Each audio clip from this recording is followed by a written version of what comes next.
Hello, beautiful, miraculous human beings and dateables. Well, now they're realizations now. They're real humans now.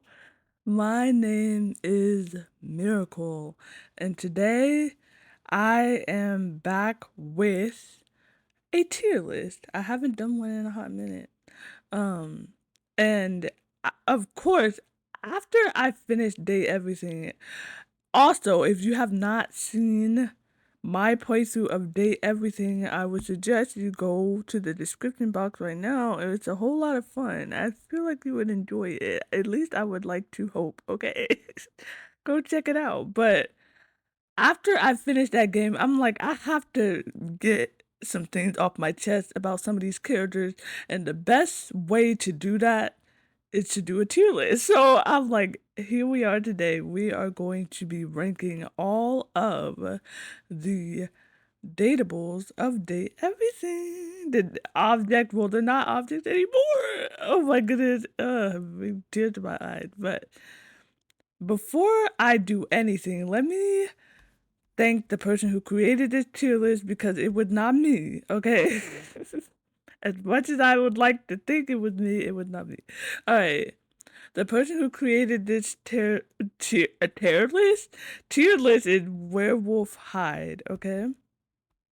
But I did add my own little spin to the tiers, okay?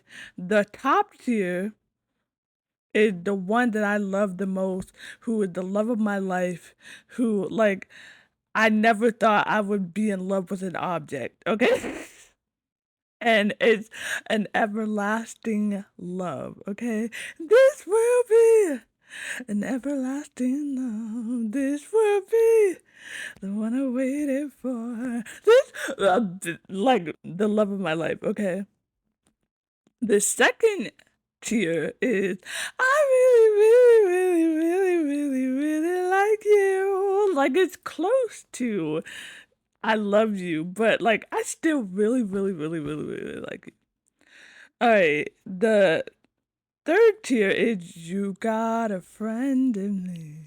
You got a friend in me. Like, I don't have strong feelings towards this person, but we're still best buds. Like, I still love them as a friend. The next tier is I forgot that you existed. Like, I don't, I, like, you were just an object that was collecting dust. I had no idea that you existed. Like, I don't even remember your name. It's just like, and the bottom tier are the tier for the worst of the worst object in the house is garbage. And there's a few people who are going to be going in the garbage, okay? And then the last tier is I'm broke, which is the DLC. I feel like I'm gonna go ahead and already put the characters from the DLC. I'm broke, child. I don't. But maybe I might like run it back and just do those characters because like I just don't know of them. So Um, let's get started, shall we? I'm so excited. The first person that we are going to talk about is Skylar. I do really like Skylar, but to be honest, I wish that we got like more, more lore. There was kind of like a little bit of lore, with her little thing for her spectacles or whatever you call them, and she ended up falling in love with us, which was great. But I wish that there was. She's mainly just the tutorial person, or just the person you go to figure out what to do and stuff like that. I wish there was more story with her, is what I will say. Like, I wish there was more story. I wish there was more dialogue. Even though she's with each and every interaction throughout the house, but I just wish there was more with her. Like, even though we became lovers with Skylar, there's still like, I really don't. know that much about Skylar. Even like I said, even though we did a little bit with, like getting to know her and her specs and all that, but still, even after like we became lovers with her, I was like, I do love Skylar, but I wish there was more to her. So I think I'm going to put her in I really, really, really, really like you. Um, Phoenicia. This is someone I do love because I feel like she would be one of my bestest friends in real life. Like she is such a gem and like she has such a bright personality and she became an artist of all things. Like she became an artist. She's painting murals and stuff like that. And like I love her so much. I do. I'm gonna put her in everlasting love. I'm gonna like I love her so freaking much. So much. Next next is Wallace. What was so crazy with Wallace is that Wallace was my first lover in the house. All I said all I said was wall, wall, wall, wall, wall, wall, wall, wall. And he ended up falling in love with me. And he also all he says is wall. That's all he says. So I thought when he became realized that he was gonna like say something different, but no, like all he said is wall, wall, wall, wall, wall, wall. But there's something about that that I think is funny. And there's something about that that I think is hilarious. And also with with Wallace being my first lover, I kind of have like a special attachment to him, like a special connection with him because he was my first. You know, he was my first love. He was my first love. So like I kind of have like, you know, there's something special with us. But I will say that I will call Wallace you got a friend in me. Like, but I still like Wallace is my buddy, especially because he's my first, I love it. Next is Florence and Celia. Let's talk about both of them. I really like Florence and Celia. I feel like not a lot of people really care for Florence. Well, it's not that they don't care for Florence and Celia. It's just that like they kind of think it's, but I love it. Like I think it's so beautiful. It kind of reminds me of like a love story from The Office, like with Jim and Pam. That's what it kind of reminds me of, but they're more higher up. But it kind of reminds me of like Jim and Pam, or I'm trying to think of like another couple that they remind me of because there's a specific couple that they remind me of, but I forgot. I forgot, man. But I love Celia and Florence. I think they're so cute together. And when I found out that Florence had feelings for Celia and Celia reciprocated those feelings, I was like, oh, I have to get these two together. I have to get these two together.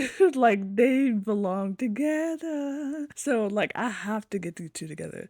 And when I finally got them together, it was like I said, that's how she'll know she's your love. Like I'm like I have to get them together.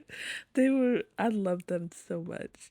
Um I'm gonna put them to be honest, I think I'm gonna put both of them in I really, really, really like you.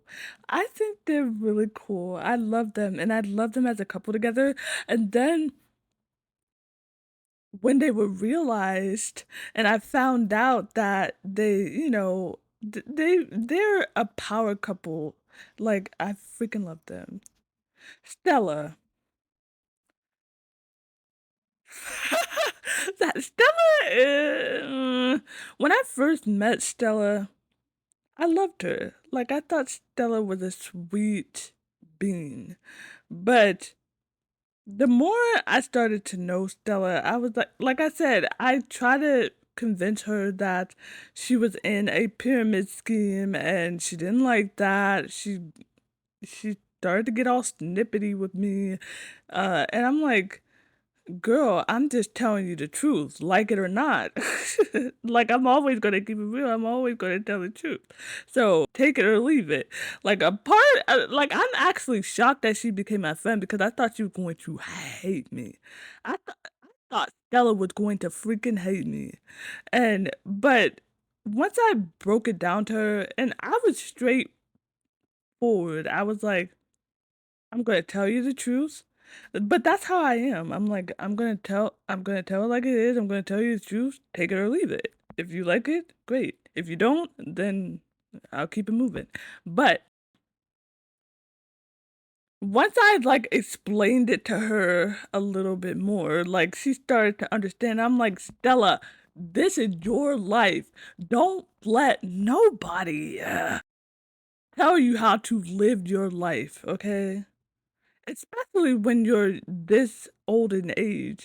I don't mean that offensively, but you know what I mean. I'm like, you're aging gracefully. Don't let anybody control your life or don't let anybody tell you how to live your life, period. So I'm gonna put Stella and You Got a Friend in me. I do like Stella, but there were a few bumps in the road. But do you know somebody that I do love? Y'all know how much I love and adore, no pun intended, adore, wink wink. I I love and adore Dorian. With Dorian, it was love at first sight. It was literally love at first sight with Dorian. When I first saw Dorian, when I first played this game, I was like, I have to have him. I have to have him. I'm like, Dorian, I don't want to be friends. I want to be more than friends. Okay? Like, it was literally love at first sight when I first saw Dorian. And then when he opened his mouth, pause. Maybe not pause, to be honest. But when he opened his mouth and his beautiful British accent, I was like, you have to be mine.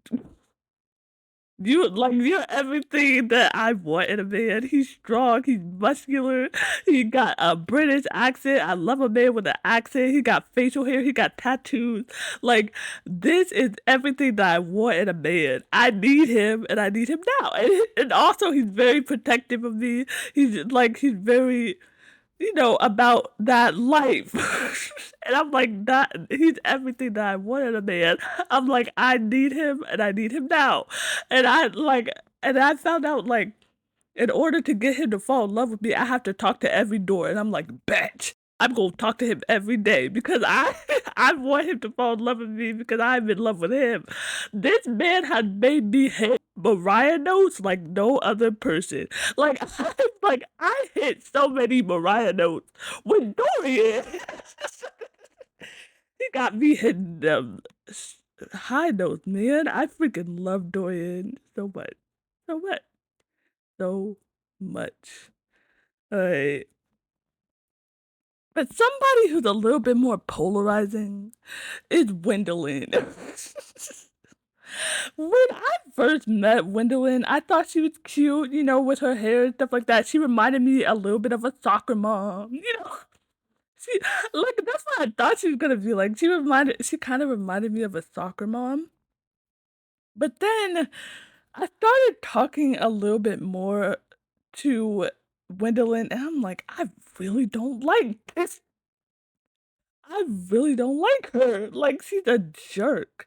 And but then when she got realized and I found out that she went on to have a talk show like Wendy Williams and stuff like that, I was like, that makes so much sense because she kind of reminds me of Wendy Williams, like with the gossip and how she but I love Wendy Williams. Gwendolyn, like even though Wendy Williams, is a little, she's had her controversial moment, but I love Wendy Williams compared to Gwendolyn. She got on my nerves so many times.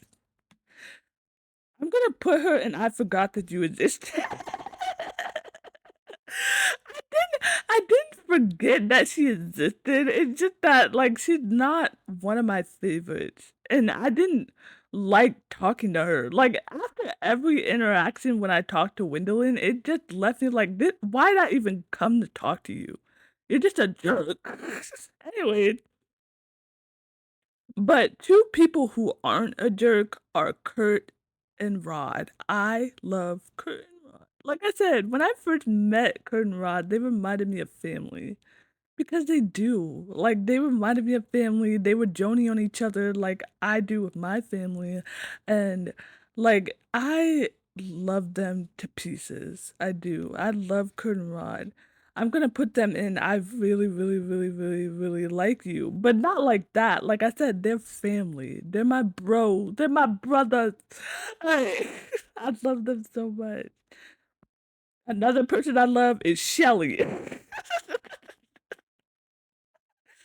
Crazy how much I love Shelly. Like, Shelly who made me hit Mariah Knows More? Dorian or Shelly? I love Shelly.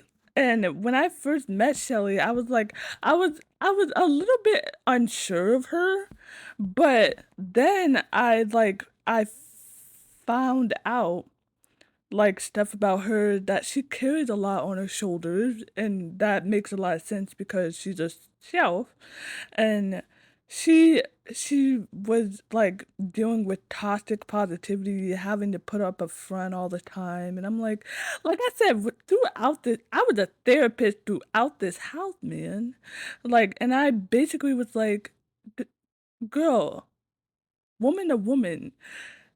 I know how it feels to have a lot on your shoulders and to always try to be positive for everybody else around you, and it's a lot. It's draining. And and I'm like, "Girl, not only can you support other people, but you need to support yourself first before you support other people." And she loved that, and I was like, "Girl, yes." I really like Shelly a lot. I'm gonna put her in I really, really, really, really, really like you. I really like Shelly, and I think she's hilarious too. I really love her. Abel.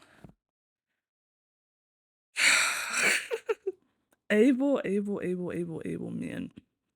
Abel was kinda similar with Dorian, not with my love. No. No. No, like, Abel doesn't even touch Dorian, okay? I what I mean by that is I had to talk to every table in order to progress with Abel, and it was frustrating as heck, man. And Abel was so like he's so guarded. And even when I realized him, he was still guarded. He didn't want to talk about his life. He didn't want to talk about himself. Like he barely talked about himself. I'm like, what is the point, Abel? Like, I want to try to be a friend. I want to try to get to know you. How am I going to get to know you if you're so guarded? But I understand that because I'm a guarded person too. But once I get to know somebody better, I open up. He didn't open up at all. At all. Like, Dorian was more open than he was. Dorian's a freaking door. He's a freaking table, right? Like, he didn't open up to me at all. Well, he kinda did, but not really. Like, he was so and even when I realized him, he's like, "I gotta keep some secret to myself." I'm like, "Man, if you say so." To be honest, I forgot that you existed. Always saved Abel for last, and I always forgot to talk to Abel because I'm like, I have to talk to every single table, and I can't remember what table I talked to. Like, it's different. Like I said, it's different with Dorian. With Dorian, I wanted to talk to every door, and I tried to find every door in the house because I wanted Dorian to love me, right? And but with Abel, it was like pulling teeth, man. It was frustrating as heck. I was like, Abel, if you're going to be a part of this dating game, cooperate. Cooperate tolerate, man. Like I can't. Like it irritated me so much. And I'm like, it was like pulling teeth piece by piece, man. And then when I finally became friends with him, I was like, it took you long enough. Ugh. Goodness.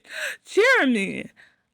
This is somebody I do love. I love Jeremy so freaking much, man. And I feel like I don't know if people love Cherami like I do. Like I don't see a lot of people talk about Cherami. I freaking love her. I I love Cherami so much. The moment I met Cherami, like she reminded me so much of myself a little bit. Like she's a little bit wacky, she's nerdy, she's goofy. Like I freaking love Cherami so much. And like I adore her. I'm good. She's close to being an everlasting love. I really like Cherry a lot. I love her. I'm gonna put her in I really, really, really like you. But I really, really, really, really love Cherry. Like she's such a gem. Like she's like a fairy princess. I freaking love her. And well, that's just luck.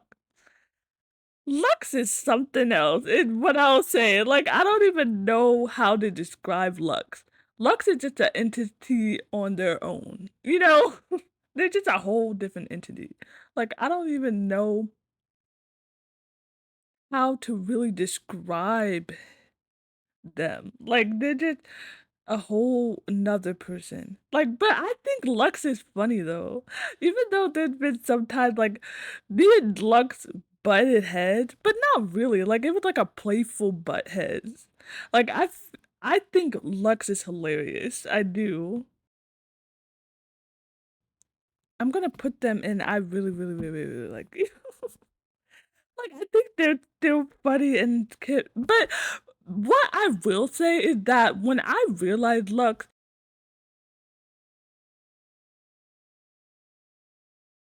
I don't even want to talk about it because I don't even want to talk about it because it made me upset. But when I realized, like, they didn't even like pay attention to me anymore.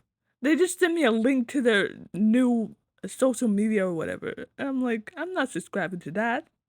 All right. Next is Hector. When I first met Hector, he was like reciting love poetry to me, and I'm like, who is this man in this bench? I need to know who this is because like he's over here talking so eloquently and like he's over here, he's just he was so soothing to me. I know I feel like some people might find that boring, but like him just his voice was so soothing and calming for me.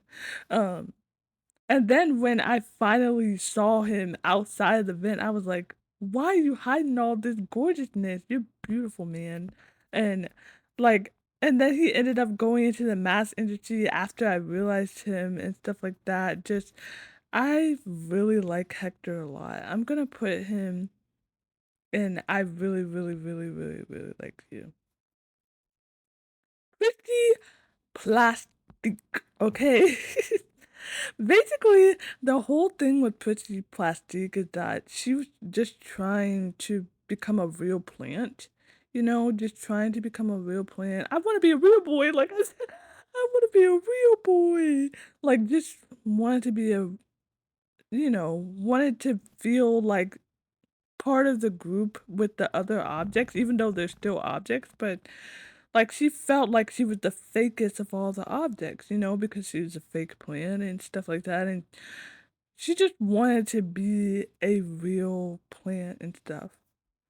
So I went along with it but basically she liked that I went along with her and that I I was, supportive of it because I was. Like, if you want to be a real plant, I'll try to help you as best as I can.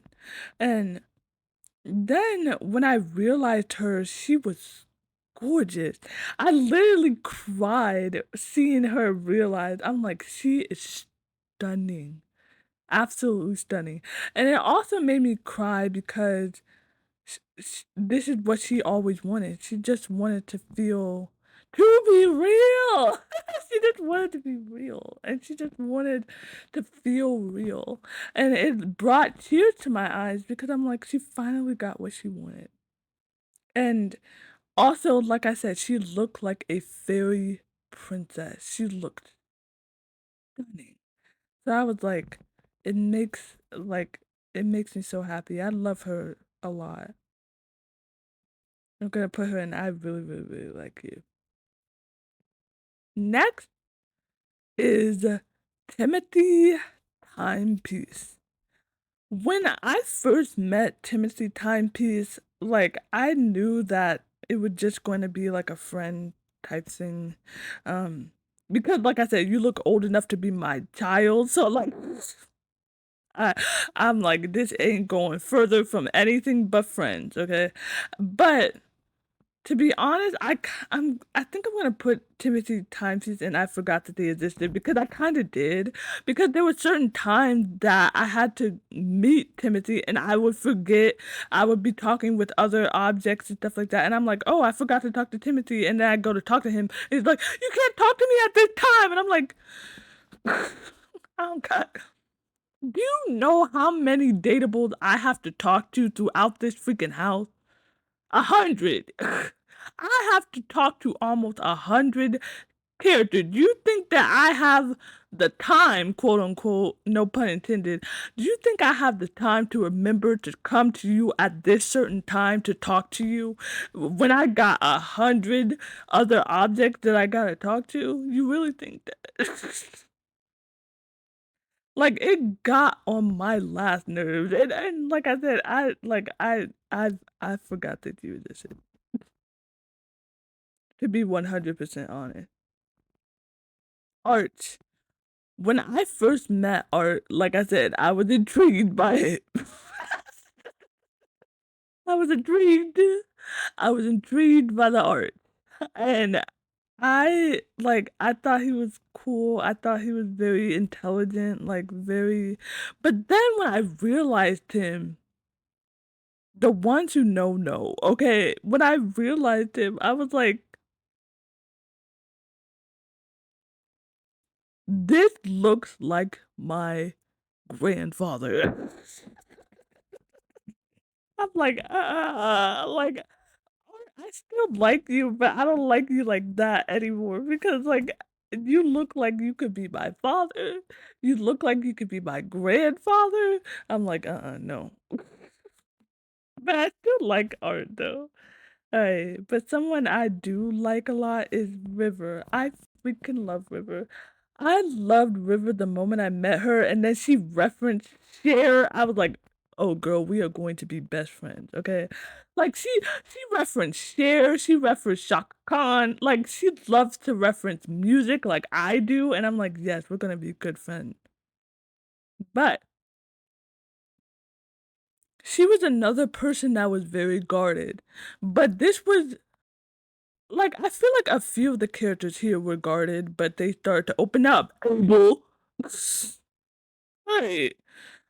River was very guarded, but and she tried to seek validation from other objects in the house, like what's your favorite, you know, state of mind? Like, how do you like me? And some people would say liquid. I like you as a solid. I like you as a gas. Because she's water and stuff. And that kind of put her self-esteem down, and basically I had to reassure her because this is the same advice that I give myself is that not everybody is going to like you. As tough as it is, as hard as it is, of course you want people to like you and you want people to be cool with you and all that, but it's just life. Not everybody is going to like you, and that's okay. Because the people who do like you for you in all your states, whether you're liquid, solid, gas. The people who really like you for you. Forget the people who don't like you. Who cares? because you have so many people who do love you and who do like you, you know? I really like River a lot. I like her a lot. With you where I wanna be, wrapped in your arms.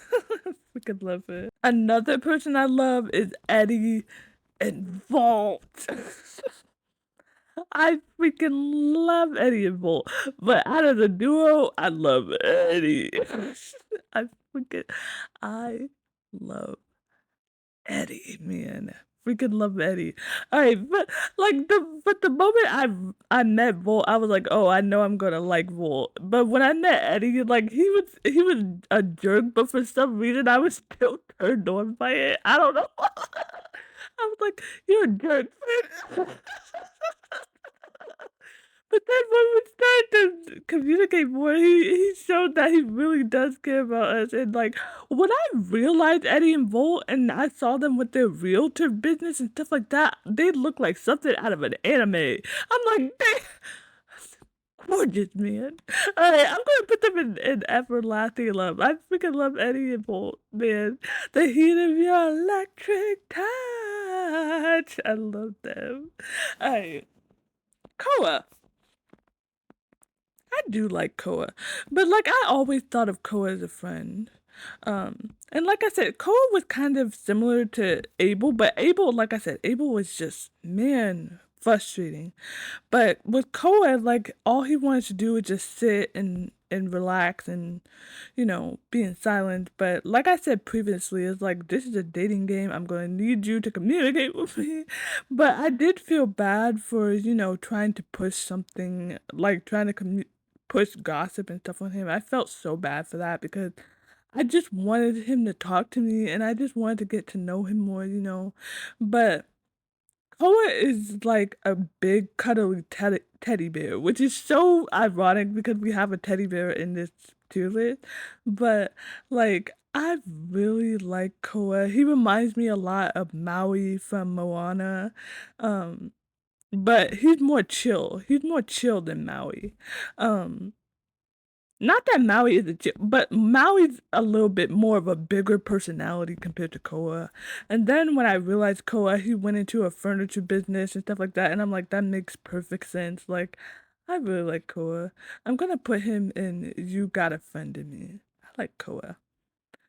Miss Dolly! I freaking love Dolly. Like this Southern belle, man. Like she's intelligent, and that made me so happy when I realized her, she became like this beautiful, like professor. She started to teach me in my own class and stuff. Not like that. Like she started to teach me, and like she was teaching other kids and stuff like that. And I'm like, she's intelligent. She's beautiful. Like I freaking love her. And also she got a southern accent. She's wonderful. Like I freaking love her. Do I put her in everlasting love? I'm gonna put her in I really, really, really like I really like Dolly a lot, a lot, a lot, a lot, a lot, a lot. And it kind of reminds me, do you know what it kind of reminds me of? Like Dolly, I know that Dolly is kind of like she's a Southern Belle, it's kind of a play on Dolly Parton, but she reminds me a lot of like Holly Madison or Kendra Wilkinson. Like she reminds me a lot of them because they were Playboy bunnies and then they ended up being successful, intelligent women, and I love that. All right, next is Dante. Or like I like to call Prince Zuko our American dragon. American dragon. Like I freaking loved him. But it breaks every single time I look at Dante, it breaks my freaking heart. And the ones who know. Like I wanted him so badly to fall in love with me just for him to be friends with me. I was like, no. Well, I was like, yes, but I was like, no. I was like, I want to be lovers with you. I want to ignite the flame. But he was like, We could be friends. And I was like, I'll take it, I guess. But like I love Dante so much. Like I'm gonna put him in that. Like you were so close to being an everlasting love, but you didn't want to love me. You just wanted to be friends, and it broke my heart a little. But I'm gonna put him in my like yeah. All right. Next is Ellie, man. Like, he's cool, and he always, rhymes he always whenever he talks, he's always spitting like I said before, he got more bars than John Liu, and that's saying something because John Liu don't got no bars. So, really, I really and also, he's another person who made me hit those Mariah notes. It was Dorian, Shelly, Telly. There's a few people who made me hit Mariah notes, but I feel like nobody made me hit Mariah notes more than Dorian. I'm saying Connie. Okay, here's the thing with Connie. Okay, I thought I was going to love Connie. Okay, I thought I was gonna love Connie. I thought I was gonna adore Connie. I thought Connie was gonna be one of my favorites because she's voiced by Dee Shelby, and also she's a video game console, which is something I loved ever since I was a little tot. So I was like, I'm going to love her. Then I found out that it took me almost 4 hours trying to figure out how to progress with this dang first it was Luna, right? It took me almost 4 hours trying to progress with her, trying to figure out, and then I find out it was a time loop, and I'm like, this is 12 minutes all over again. I don't want to deal with this. This is giving me war flashbacks. You know what I'm saying? Like, and then I kept trying to get to progress. I finally got it after 4 hours. Do you know how frustrating that is? Waiting 4 hours on this dang time loop when I could be talking to other people in the house, progressing with other people in the house, just to be stuck in this freaking time loop with her, trying to progress with her and stuff like that. I had to talk to her every single day, wasting time. Not wasting time, but I'm pretty much am wasting time because I'm trying to gain relationships with everybody in the house, but I'm still stuck on this, spending so much time on this, wasting time with everybody else. you know? Like wasting time when I could spend time with other household objects trying to progress the story and finish the story, Like and that brought her down a bit. That it hurts my soul because like I said, I thought I was going to love her and she's played by Shelby, so I was like, I don't want to hate her.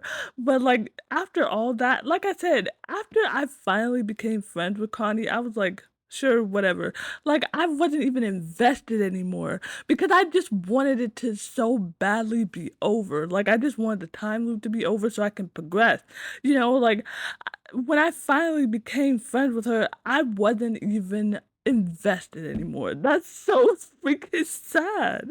Especially when it's a video game character and it's a video game. Of course you want to be invested you want the person who's playing your game to be invested in the game, right? And after I finished the story with her, I wasn't even invested anymore. That's so freaking sad. So I feel this is gonna break my heart. It is. This is going to freaking break my heart. I'm gonna put her in. Ah, it hurts. It breaks my freaking heart. It does. It breaks my heart. I don't want to put her there, but I'm gonna. I have to. I have to put her there. I'm sorry. I'm sorry. Don't throw the tomatoes. I'm sorry. Alright. Next is Kiza, this absolute goddess. When I first met her, I knew that she was going to be a goddess. Not only does she look like a goddess, she acts like a goddess. She does. She's very classy, but she's also very demanding, which I found out. But like you can't really blame her because she is a goddess, so she deserves it. She deserves all of it. Like I love Keys so much. Like I freaking love her. She's beautiful. She's stunning. She also has a Nigerian accent. Like I freaking love her so much. So much. I'm gonna put her in I really, really, really like you. I love her. And then, like I said, I literally said this. When I realized her, she looked like she had a glow. Like she was in her element. She had this natural beauty radiating from inside out. Like she's gorgeous, man. Alright, next is Gaia. I love Gaia. I freaking love Gaia. I feel like Gaia is like she's a sweetheart, and she's also another person who has an accent that I love. Like I love. I don't know what it is. I love people with accents because, like I said, my voice is so annoying. So I love people with an accent. I freaking love it. I love Gaia. She's hilarious. She's a gem. She's a bright light. Like she is wonderful. And the whole adventure that I did with Gaia, and Bo and Jack. I don't want. We'll get to him in a minute, as you can see. But that whole adventure that I did with them was so much fun. Like I laughed. I'm like I had a smile from like ear to ear. Like it was the adventure I did with Jack, Gaia, and Bo was hilarious and so much freaking fun, man. I love Gaia so much. I'm gonna put her in I really, really, really, really, really like you. I really like Gaia a lot. She's a sweetheart. Somebody who's not. Someone who's not a sweetheart.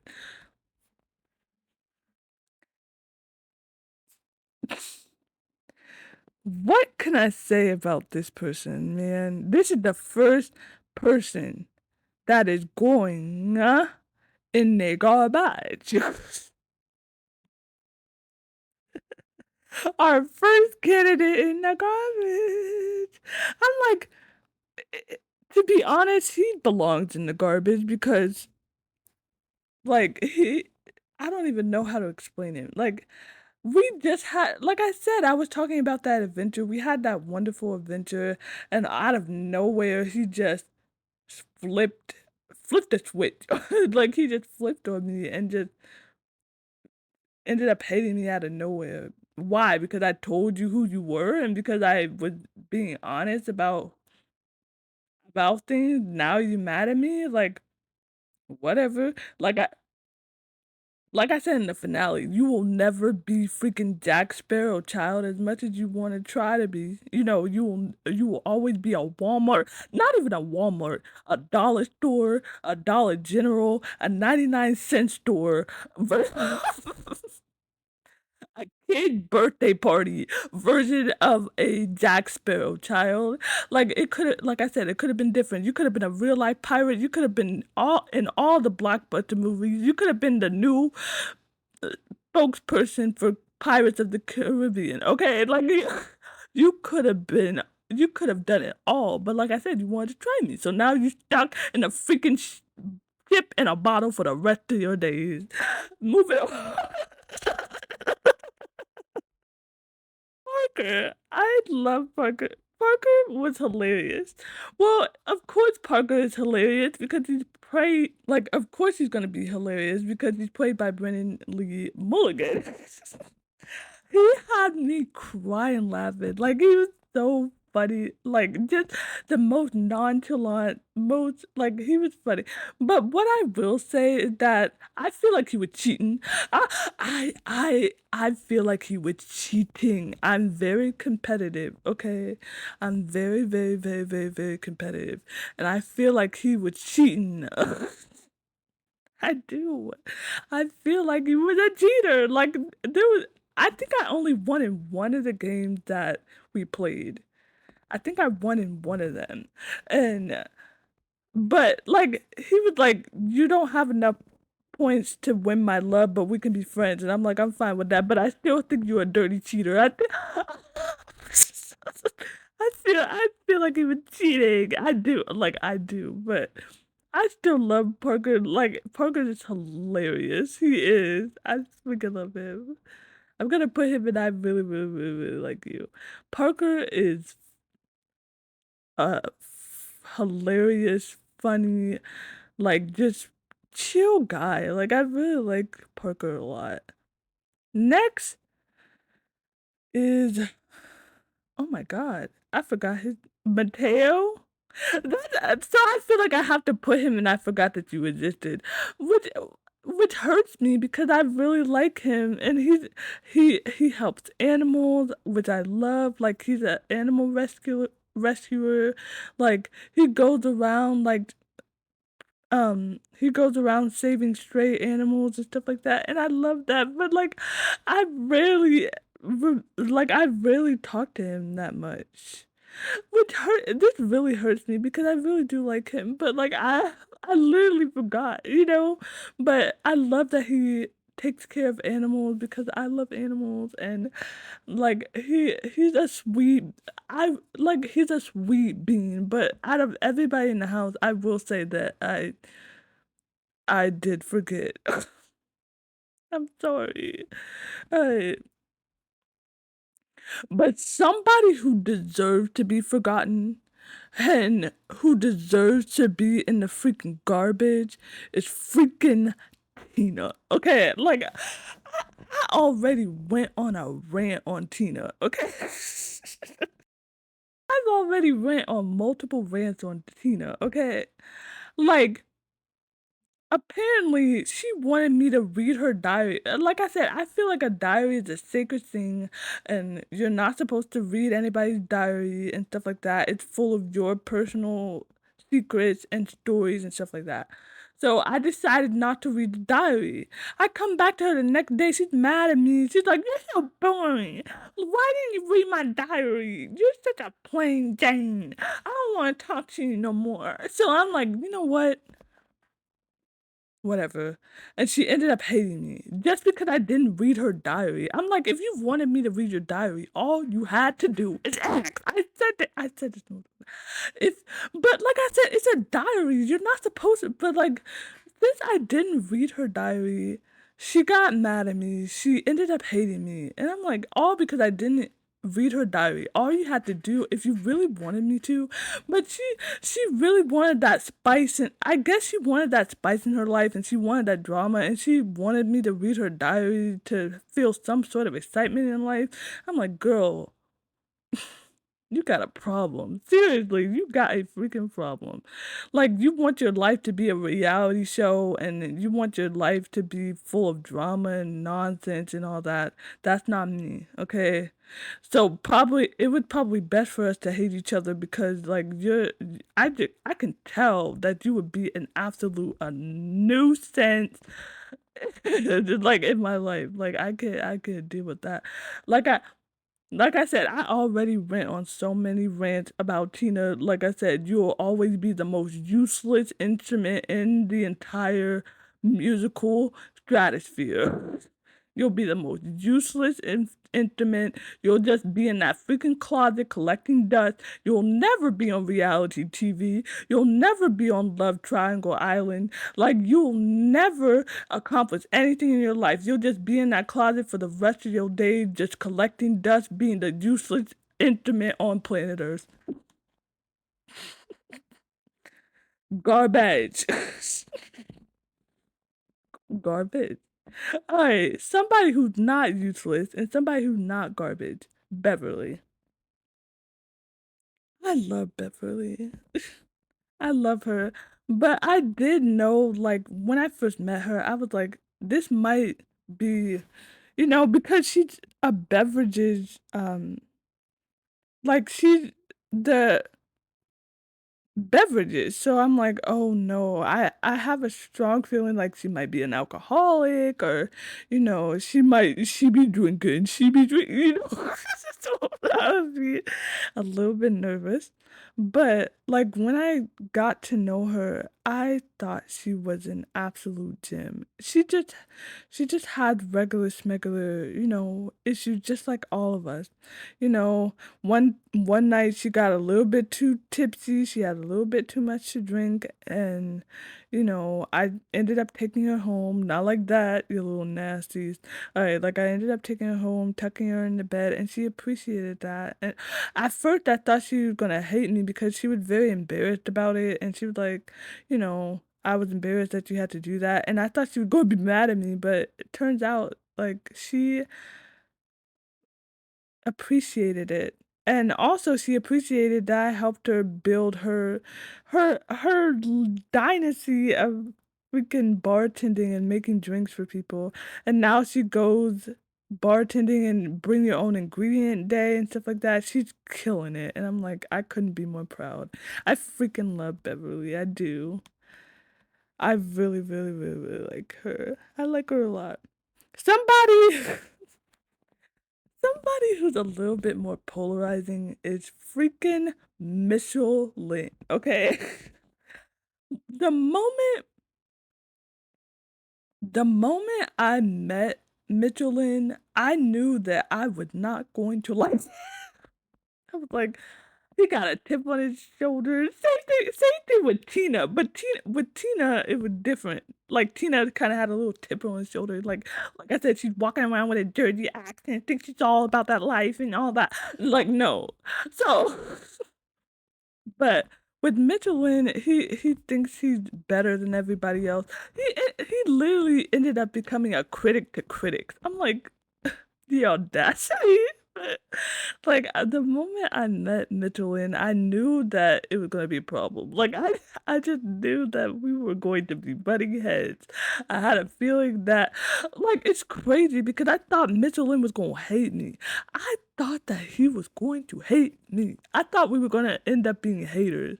Turns out, he started flirting with me, like, he wanted to take me out to dinner, like, he wanted to do all these things. I'm like, where is this coming from?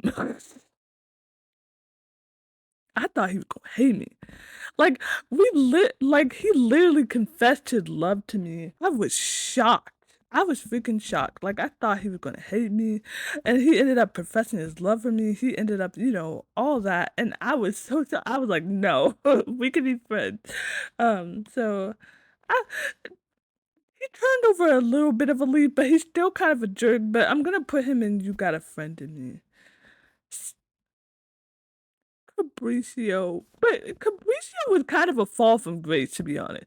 Towards the end, like especially when I realized him, he he he turned into Apollo. Like I was like, I hope he does not turn into Apollo, man. But like towards the end of his story, he started turning into Apollo, and I was like, Capriccio, no, this is not what dreams are made of.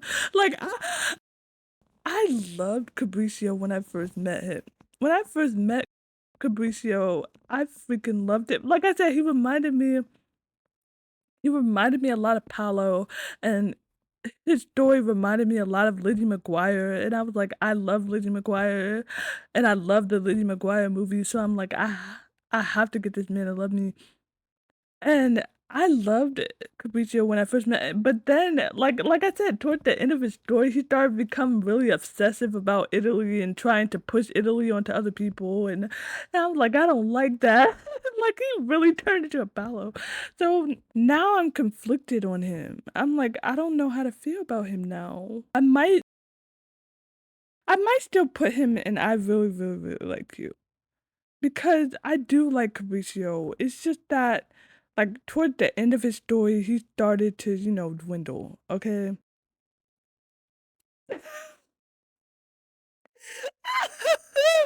Next is Sinclair. Sinclair might be the first person who I'm actually friends with that might go in the garbage. Isn't that crazy? Because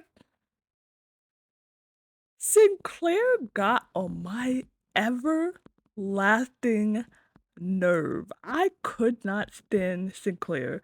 Like, Sinclair annoyed me to the point where I was like, there was multiple times when I talked to Sinclair that I was like, this was a complete utter waste of my time. Like, he he just talks about nothing. And soon as I realized him, I was like, he looks exactly how I imagined him to look, which is not a good thing. He looked exactly how I imagined him to look, which is not great. He got on my last nerve. Like, he irritated me, he was annoying, like, I did not wanna talk to him, I did not wanna put y'all through that. I was like, I want to like, I cannot stand him. He might be the first person I'm actually friends with that might go in the garbage. Even though I realized him and everything, but, like, he irritates me to no end. Like, like, he irritates me so freaking much. I cannot stand Sinclair. I can't stand it. Alright, but a person I do love is Freddie Yeti. But Freddie Yeti and I had like a bumpy road, like we did, because when I first met Freddie Yeti, I loved him. He was cool. He called me cool kid and stuff like that. He reminded me of the abominable snowman from Monsters Inc. Like I freaking loved him. But then, like I said, when he had spoiled food in his system and stuff like that, and I tried to help him clean it out, pause.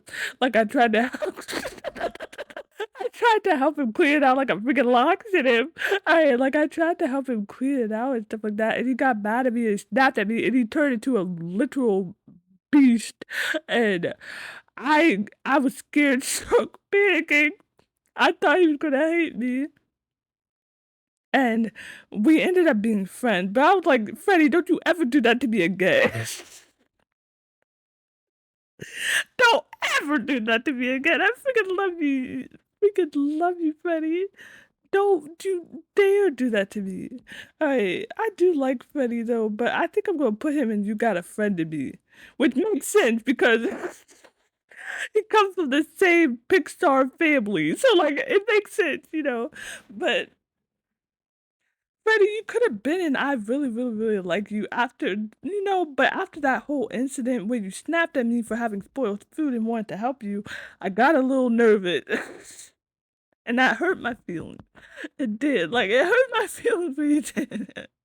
Okay, don't ever do that to me again. Next is Stefan. Okay?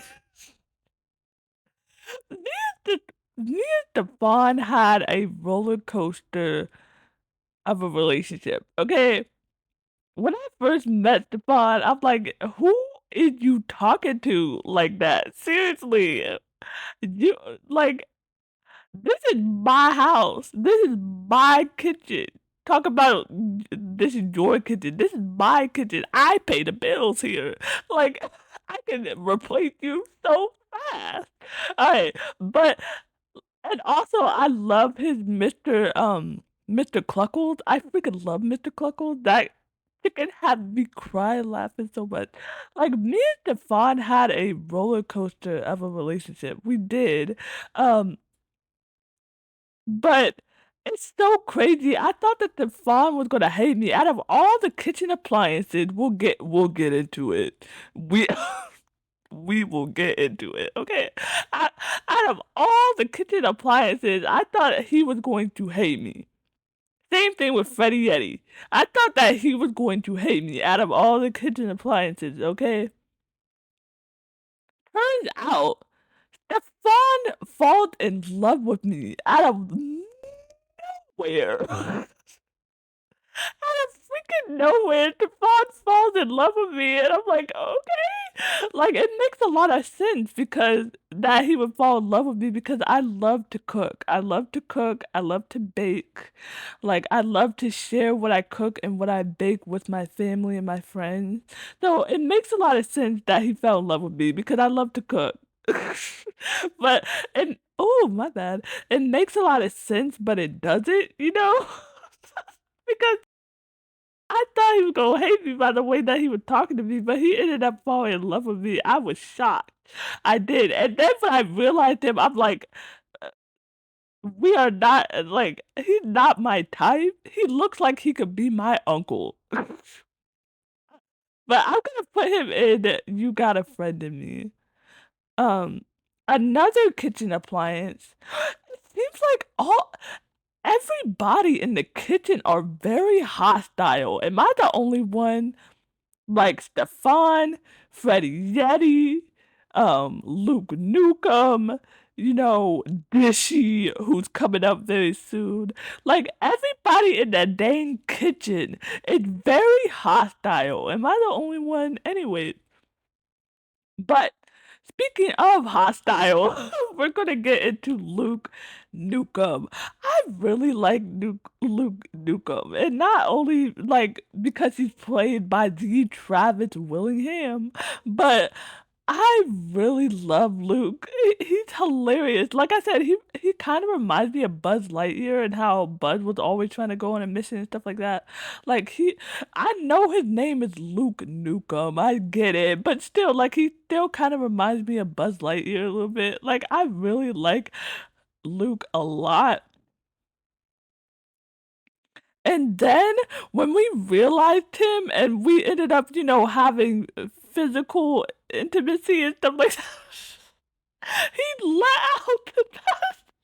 I'm like, Luke, you are going to get me freaking demonetized. I love him so much. I do. I'm gonna put him in I really, really, really, really, really like you. Like, he's hilarious, and I think, like, he's a he's something else, and what I will say, I really like him. Another hostile. Well, I wouldn't say hostile. She's feisty, feisty. Well, another feisty kitchen appliance. Like I said, everybody in that kitchen is feisty. I don't know what it is. Why y'all so hostile with me? I don't get it. Alright, but another person from the kitchen is Miranda Tostadora, okay? I really like her a lot. I love her. She reminds me of like Selena. Like I freaking love Selena. She kind of reminds me of Selena, but also kind of reminds me of Sakura a little bit. Like I love her so much. But there was a point when I was talking to her that I was afraid that she was gonna end up hating me. I swear to goodness. Like I said, like all this is the common theme with the kitchen appliances because like I said, the kitchen appliances are so feisty. The kitchen appliances are so feisty that I feel like at any moment they're gonna end up hating me.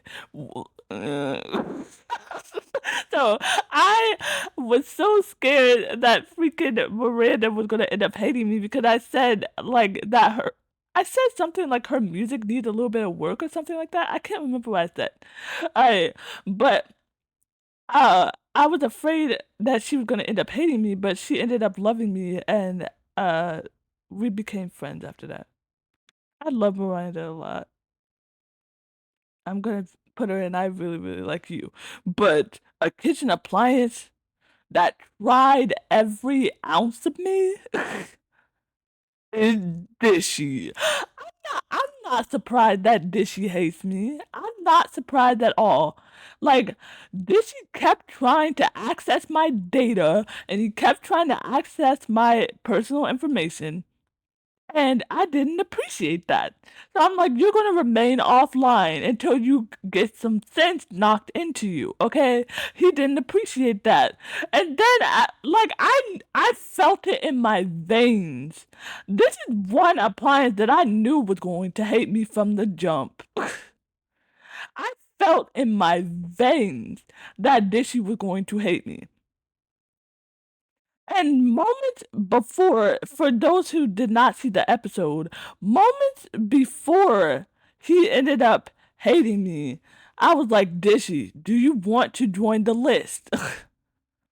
Do you want to join the list of Tina, of Jack Sparrow, of Friar Earl, of Rebel, of Bathsheba, of Winifred, of Hoover? Do you want to join those trifling mother truckers? Because you are glad to. You are happy to, okay? You do not want to be a part of that list. I swear to goodness you don't. I'm telling you. And here we are, like he's over here trying me, so and he ends up hating me. So I'm like, okay, I guess you want to be a part of that list. So you go right into the garbage. Where did he go? You go right into the garbage. Like he didn't even want to go into the garbage because he know he wrong. Like you go right up into the garbage, okay? You will never, same thing I said, you will never be a real person ever. Along with the other people in the garbage, you will always be a rusty, dusty old dishwasher filled with mold, mildew, and old dishware that nobody uses no more. Speaking of dishware, somebody that I do love is Dice. I freaking love Dice, man. And also, when I realized Dice, I never in a million years would have thought that he would end up being a nude model, man. I'm like, why couldn't you do that for me? Well, he kind of did do that for me, but still, like, I want that full time. I said what I said. I want you to be my model full time, man. Oh my god, I freaking love Dice. But like when we first met, like it was another person I would love at first sight before besides Dorian. Dorian, you will always be my love forever and always, okay? You're my, you will always be my first. But Dice was up there as love at first sight. When I first saw Dice, I'm like, this man is fine as heck. I need him to wash all my dishes. Oh my god, I freaking love Dice. Oh my goodness. I'm gonna put Dice an everlasting love because he is like I freaking love Dice. I do. I love Dice a lot. Alright, next, somebody that tried me yet again. It's Fire Earl, okay? But to be honest, maybe I tried him. I can admit my fault, okay? I can admit my fault. Maybe it was me who tried him. I like it was during my speed. Well, would I call it a speed run? Kind of. Um, I was I was basically doing stuff off camera, trying to gain relationships with everybody because y'all, like it would have taken me 50 million years to complete this game if I didn't do stuff off camera. Okay, so I was doing stuff off camera, and I was talking to almost everybody in the house, and I was talking to Fire Earl. I don't know if I was tired or what. I don't know what. I can't even remember. That's how like I talk to everybody trying to get a relationship with everybody in the house. Like I talked about this in my update video of my relationship with everybody, okay? Apparently, like he offered me a mozzarella stick. He offered me I cannot, it's ridiculous. I like he offered me a mozzarella stick, okay? I don't know if I was too tired or what, but I think I accidentally rejected his mozzarella stick, and he ended up going off on me, calling me a demon.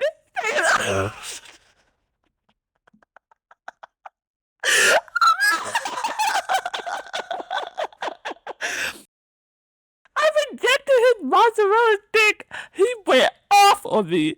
I was like I said, I don't know if I was tired or what, but like I rejected his mozzarella stick. And a part of me was like, I thought that you didn't like fried food, but miracle, it was a mozzarella stick from the air fryer. You know, I don't know. I but I thought that he hated oil and stuff like that, so that's why I rejected it. And he ended up going off on me. After he ended up going off on me and condemning me, he hated me. And I was like, whatever, whatever. Just because I didn't want to be a part of your stupid cult. Like, you are going down in the garbage. You are going in the garbage. I just because I rejected your mozzarella stick, now you're in the garbage. Like it didn't have to be that way, Fire Earl. I thought we were going to be best friends forever. I love it. I love me an air fryer. I've talked about this multiple times. I love me an air fryer, okay? I love me an air fryer. I use my air fryer at home all the freaking time. But you had to try me. But like I said, a part of me is like, maybe it's my fault. Maybe I tried him. And it just wasn't gonna work out. So like now he's gonna be a rusty, dusty old air fryer for the rest of his life. There's gonna be way better air fryers coming after you, okay? You will never be looked at ever again because there's always going to be an air fryer better than you. Anyways. Oh my god. Next is Kopi. Kopi is a sweet bean. She is. Kopi is a sweet coffee bean. Kopi, I love Kopi so much. And it helps because I love coffee and I love tea and all that. And Kopi is just so sweet. Like I love Kopi so much. I'm gonna put her. Do I put her in? You got a friend in me, or I really like you. I'm gonna put her in. I really like you. Yeah. Okay. Next is Cam. Is that his name? Like it's so crazy because I don't talk to I talked to him, but I didn't really know him that much or really interacted that much, you know. Um, but I think his name is Cam. He's a trash can. When I first met him, like I said, he was a jerk. I'm like, why is everybody in this kitchen hostile? You know, like I said, you think I'm lying. Everybody in the kitchen is hostile for no reason besides Kopi.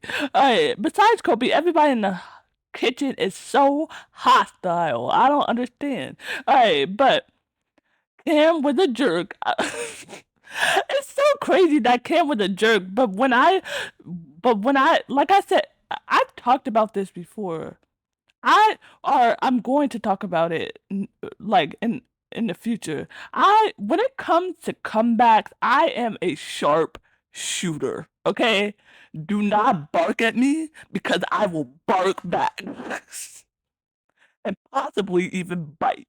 Do not come with me with the BS. I will hurt your feelings so fast.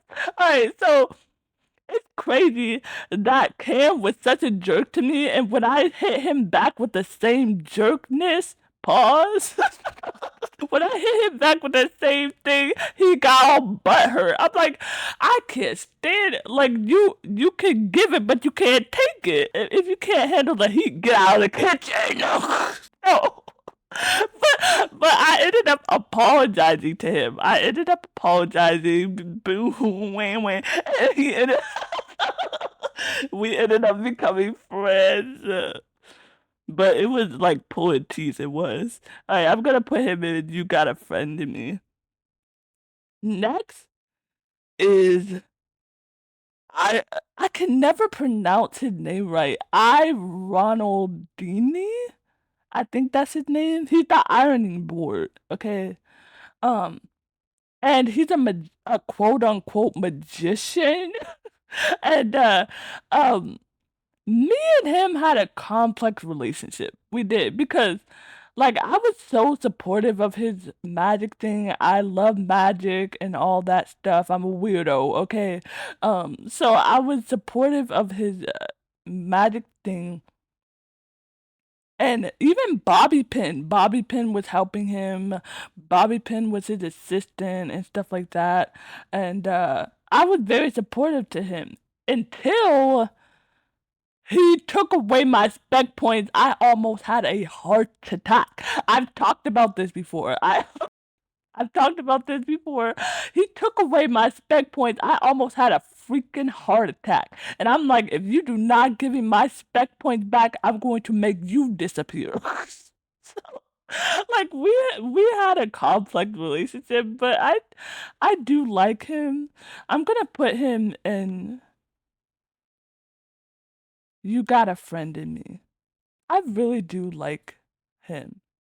Next is Amir.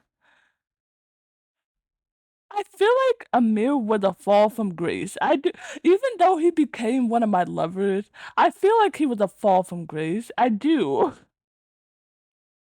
I feel like he was a fall from grace. Like he's so, what's the word? Self-centered, I guess.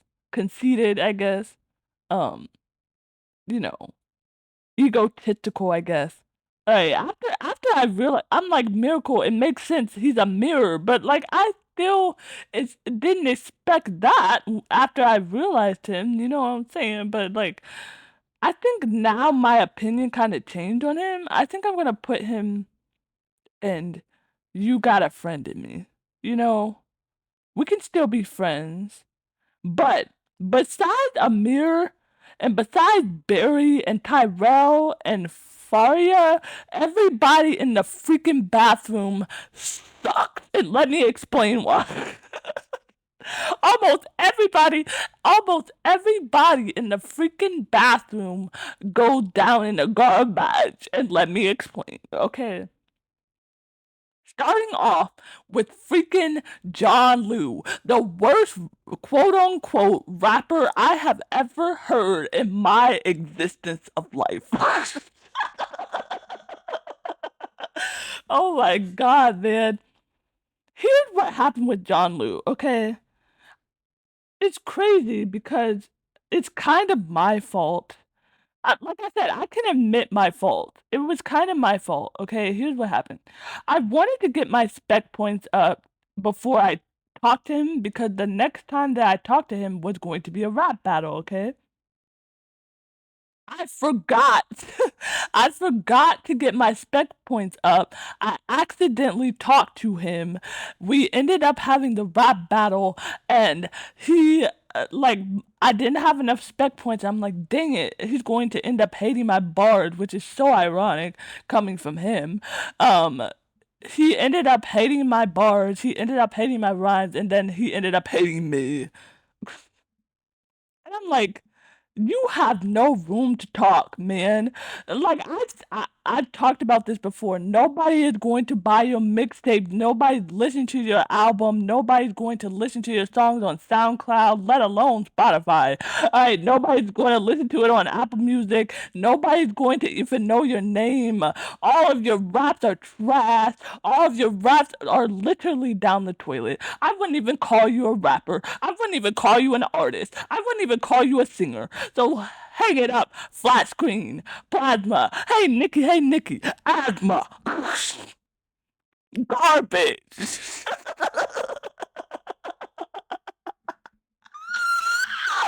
Oh my god. But somebody who doesn't suck from the bathroom is Johnny Splash. I freaking love Johnny Splash. Johnny Splash is like the Elvis of the house. Love Johnny Splash so much. And also, like every time he did like a live performance at Eddie and Volp's club and stuff like that, I would die. I'm like Eddie. I always got Eddie on the mind. Fuck. I'm like, it's not you. It's not you, Johnny. It's not you. It's not you. Okay. Like at least Johnny got a better voice and got more talent than John Liu. I said what I said. I said what I said. Johnny has more talent in his little pinky finger than John Lou. I'm gonna put Johnny and I really, really, really like you. He's hilarious. And like I love him so much. But another person from the bathroom that sucks is Bath Sheba. It makes me so angry. I freaking hate Bathsheba. I knew the minute that I met Bathsheba that I was going to hate her. Like, but to be honest, I met Bathsheba with River, and I thought that Bathsheba was gorgeous. I literally said she's gorgeous, she's beautiful. And then when I started talking to Bathsheba, I'm like, oh, you are a jerk. You are an absolute jerk. Like I said, she kind of reminded me of Tina. She had that tip on her shoulder, thinks she's better than everybody else.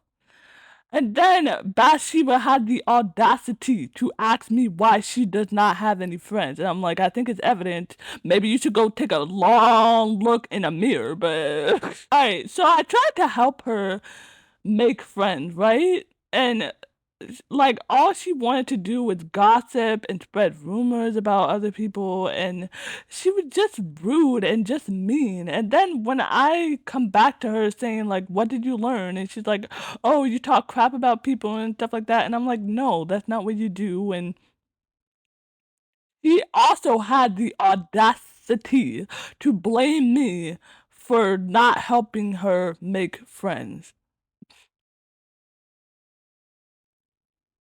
And after she blamed me for not helping her make friends, she ended up hating me. I'm like, girl, whatever. Like, I'm the reason that you don't have friends. I'm like, you need to do you need to sit down in the bathtub and do some reflection and take a long look into a mirror and do some reflection, child. I'm the reason that you don't have any friends? Seriously? Like she thinks she's a princess. Like I said in the finale, y'all. She thinks she is a princess. She thinks she's Cinderella. She thinks she's Snow White. She thinks she's Jasmine. But all she will ever be is an ugly stepsister. Garbage. Garbage. Freaking garbage. Okay. Next is Rebel. Okay. Me and Rebel might have the most roller coaster of a relationship out of everybody in the house. Okay? Rebel was always trying, like, was also very hostile. Rebel was so close to being the garbage. It's ridiculous how close Rebel was going in the garbage. Like, she was literally dangling over the garbage. She was literally dangling over the garbage, okay? Of course, during the finale, that's when she turned over a new leaf. I'm like, who is this? Okay, let me explain. When I first met Rebel, she was like, what are you looking at? You know, like very hostile as other household members in this house. Members, household items. She was very hostile. She was very like, "What are you looking at? Get out of my face!" You know, like just rude. And like she was always talking smack about me. Like I said, I'm a sharpshooter. Don't join on me because I will hurt your feelings. Alright, so she was talking smack about me. I was talking smack about her back. Um, and then she was like, I don't want to talk to you. And then she left. And then she kept popping up in other conversations when I was talking to other household objects. Like she kept popping up. And I'm like, Rebel, what do you want? I thought you left. And all that. Like, and then she got very vulnerable with me out of nowhere. Like she became very, very vulnerable with me, and I was shocked. I was like, "Who is this?" And I can't remember, but I said something along the lines of like I'm here for you if you need anything or something. I can't remember, but I said something sentimental and something very heartfelt, and she got upset with me for saying that and said like it's none of your business. You just and ended up hating me. So I'm like, you know what? You go right up in the garbage with everybody in the bathroom. I and then when I go to talk to her because like I had to talk to other things. I basically had to talk to everything that I hated because the last few people that I had to realize were like people were Skylar and Textbox Chan, I believe. And I couldn't talk I had to use all my heart, so the only people I could talk to were all the people that I hated. So I ended up going to Rebel, and I was like rolling my eyes, like, ugh, I don't want to talk to her. Out of nowhere, she was like, I said something like along the lines of like we're friends now, and she was like, "Yeah, we're friends," and we ended up becoming friends. I was so flabbergasted. I thought that I used one of my candies because I literally swore that I was not going to use any of my candies on any of my haters because they don't deserve it. I'm like, if you show your true colors to me that you don't like me, why am I going to use a candy on you to get you to like me? No, I was that flabbergasted. I was that flabbergasted that I thought that I'd used one of my candies. Turned out I did not. And she just ended up becoming friends with me after that. Like, it was a full on roller coaster ride, man. I did not expect it at all. I'm gonna put her, and I forgot that you exist. You're not quite in the garbage, but you're close. You're close. Yeah, like you took me on a roller coaster ride for real. Like seriously, like it was freaking Six Flags, man. I Barry, Barry Styles. He's a sweet bean too. He is. He's a sweetheart. Like it seemed like he was going through memory loss and he was struggling to remember things and he felt bad about it and I'm like, child, I forget things all the time. You know, sometimes I forget where I even am. I was like, you don't worry about it. Like he was just so sweet and just had a passion for fashion and makeup and all that. Like I really like Barry a lot. I'm gonna put him in I really, really like you. But a person I really love is Tyrell. When I first met Tyrell, I feel like Tyrell was another love at first sight, man. But it's when I saw those washboard abs that I was like, oh my god, man. Tyrell, like, I love Tyrell so much. I really do. Like, Tyrell is such a gem. He is.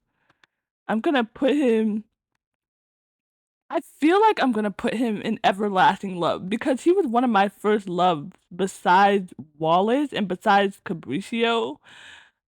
I'm gonna put him in an everlasting love. And he helps out kids and stuff like that. And like I love him. I do.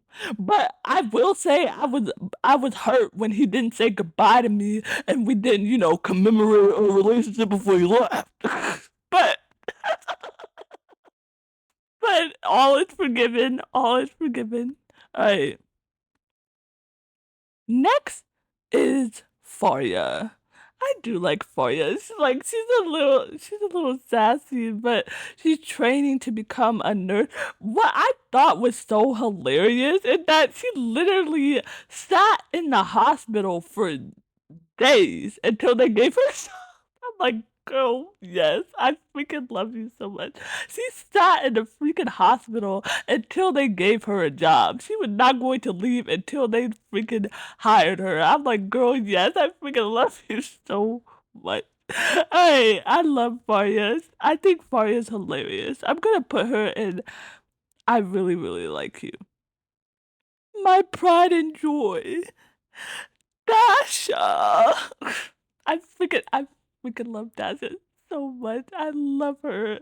Like yes, she's the muscle and everything, but deep inside she is a sweet bean. I freaking love Dasha so much. It's ridiculous. I think I'm going to put Dasha in an everlasting love. I freaking love Dasha so much. She's such a sweet bean. And she gives the best hugs on the planet. I'm like, girl, I love you so much. I love her so much. So much. Alright.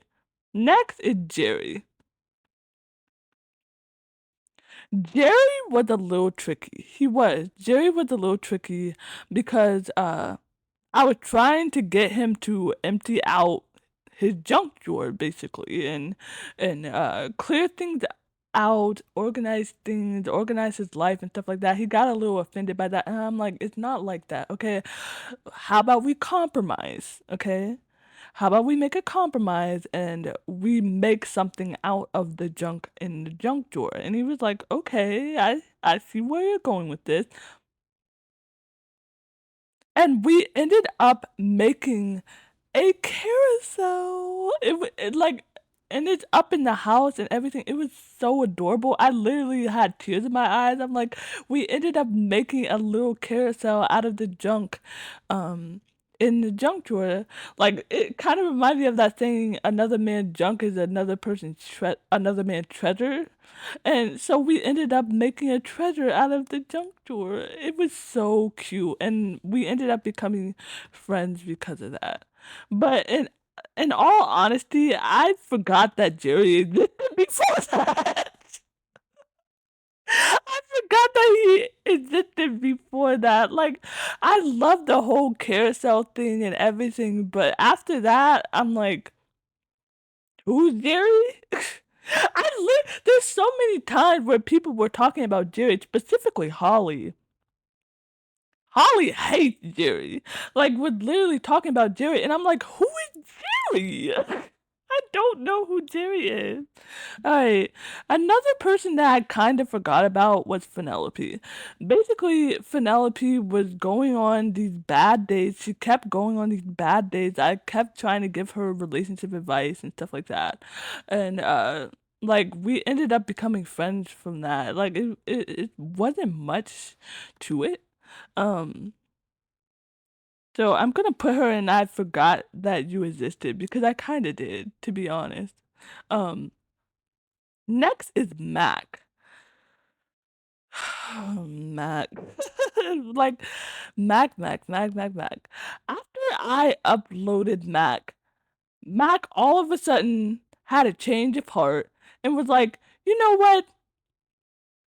How about I go out into the world and explore my options and then come back to you? And I was like, what? What? Huh? Like I felt it kind of felt like a betrayal. Like after I update you, you're gonna up and bounce and then come back to me? No. No. Um, but then I thought to myself, I'm like, it would be harsh on me because it would be too harsh for me to be like, no, and like I to be the but seeing it from both sides. Like, I can't be the one to talk. I literally said this while I was playing. Like, I can't be the one to talk because I'm going around dating everybody in this house. I can't really be that way. And also, I have no issue with polyamorous relationships as long as everybody in that relationship is consenting of each other. Other than that, I'm fine with it. But what I wasn't okay with is right after I update you, you want to up and bounce and then come back to me. I'm like, no.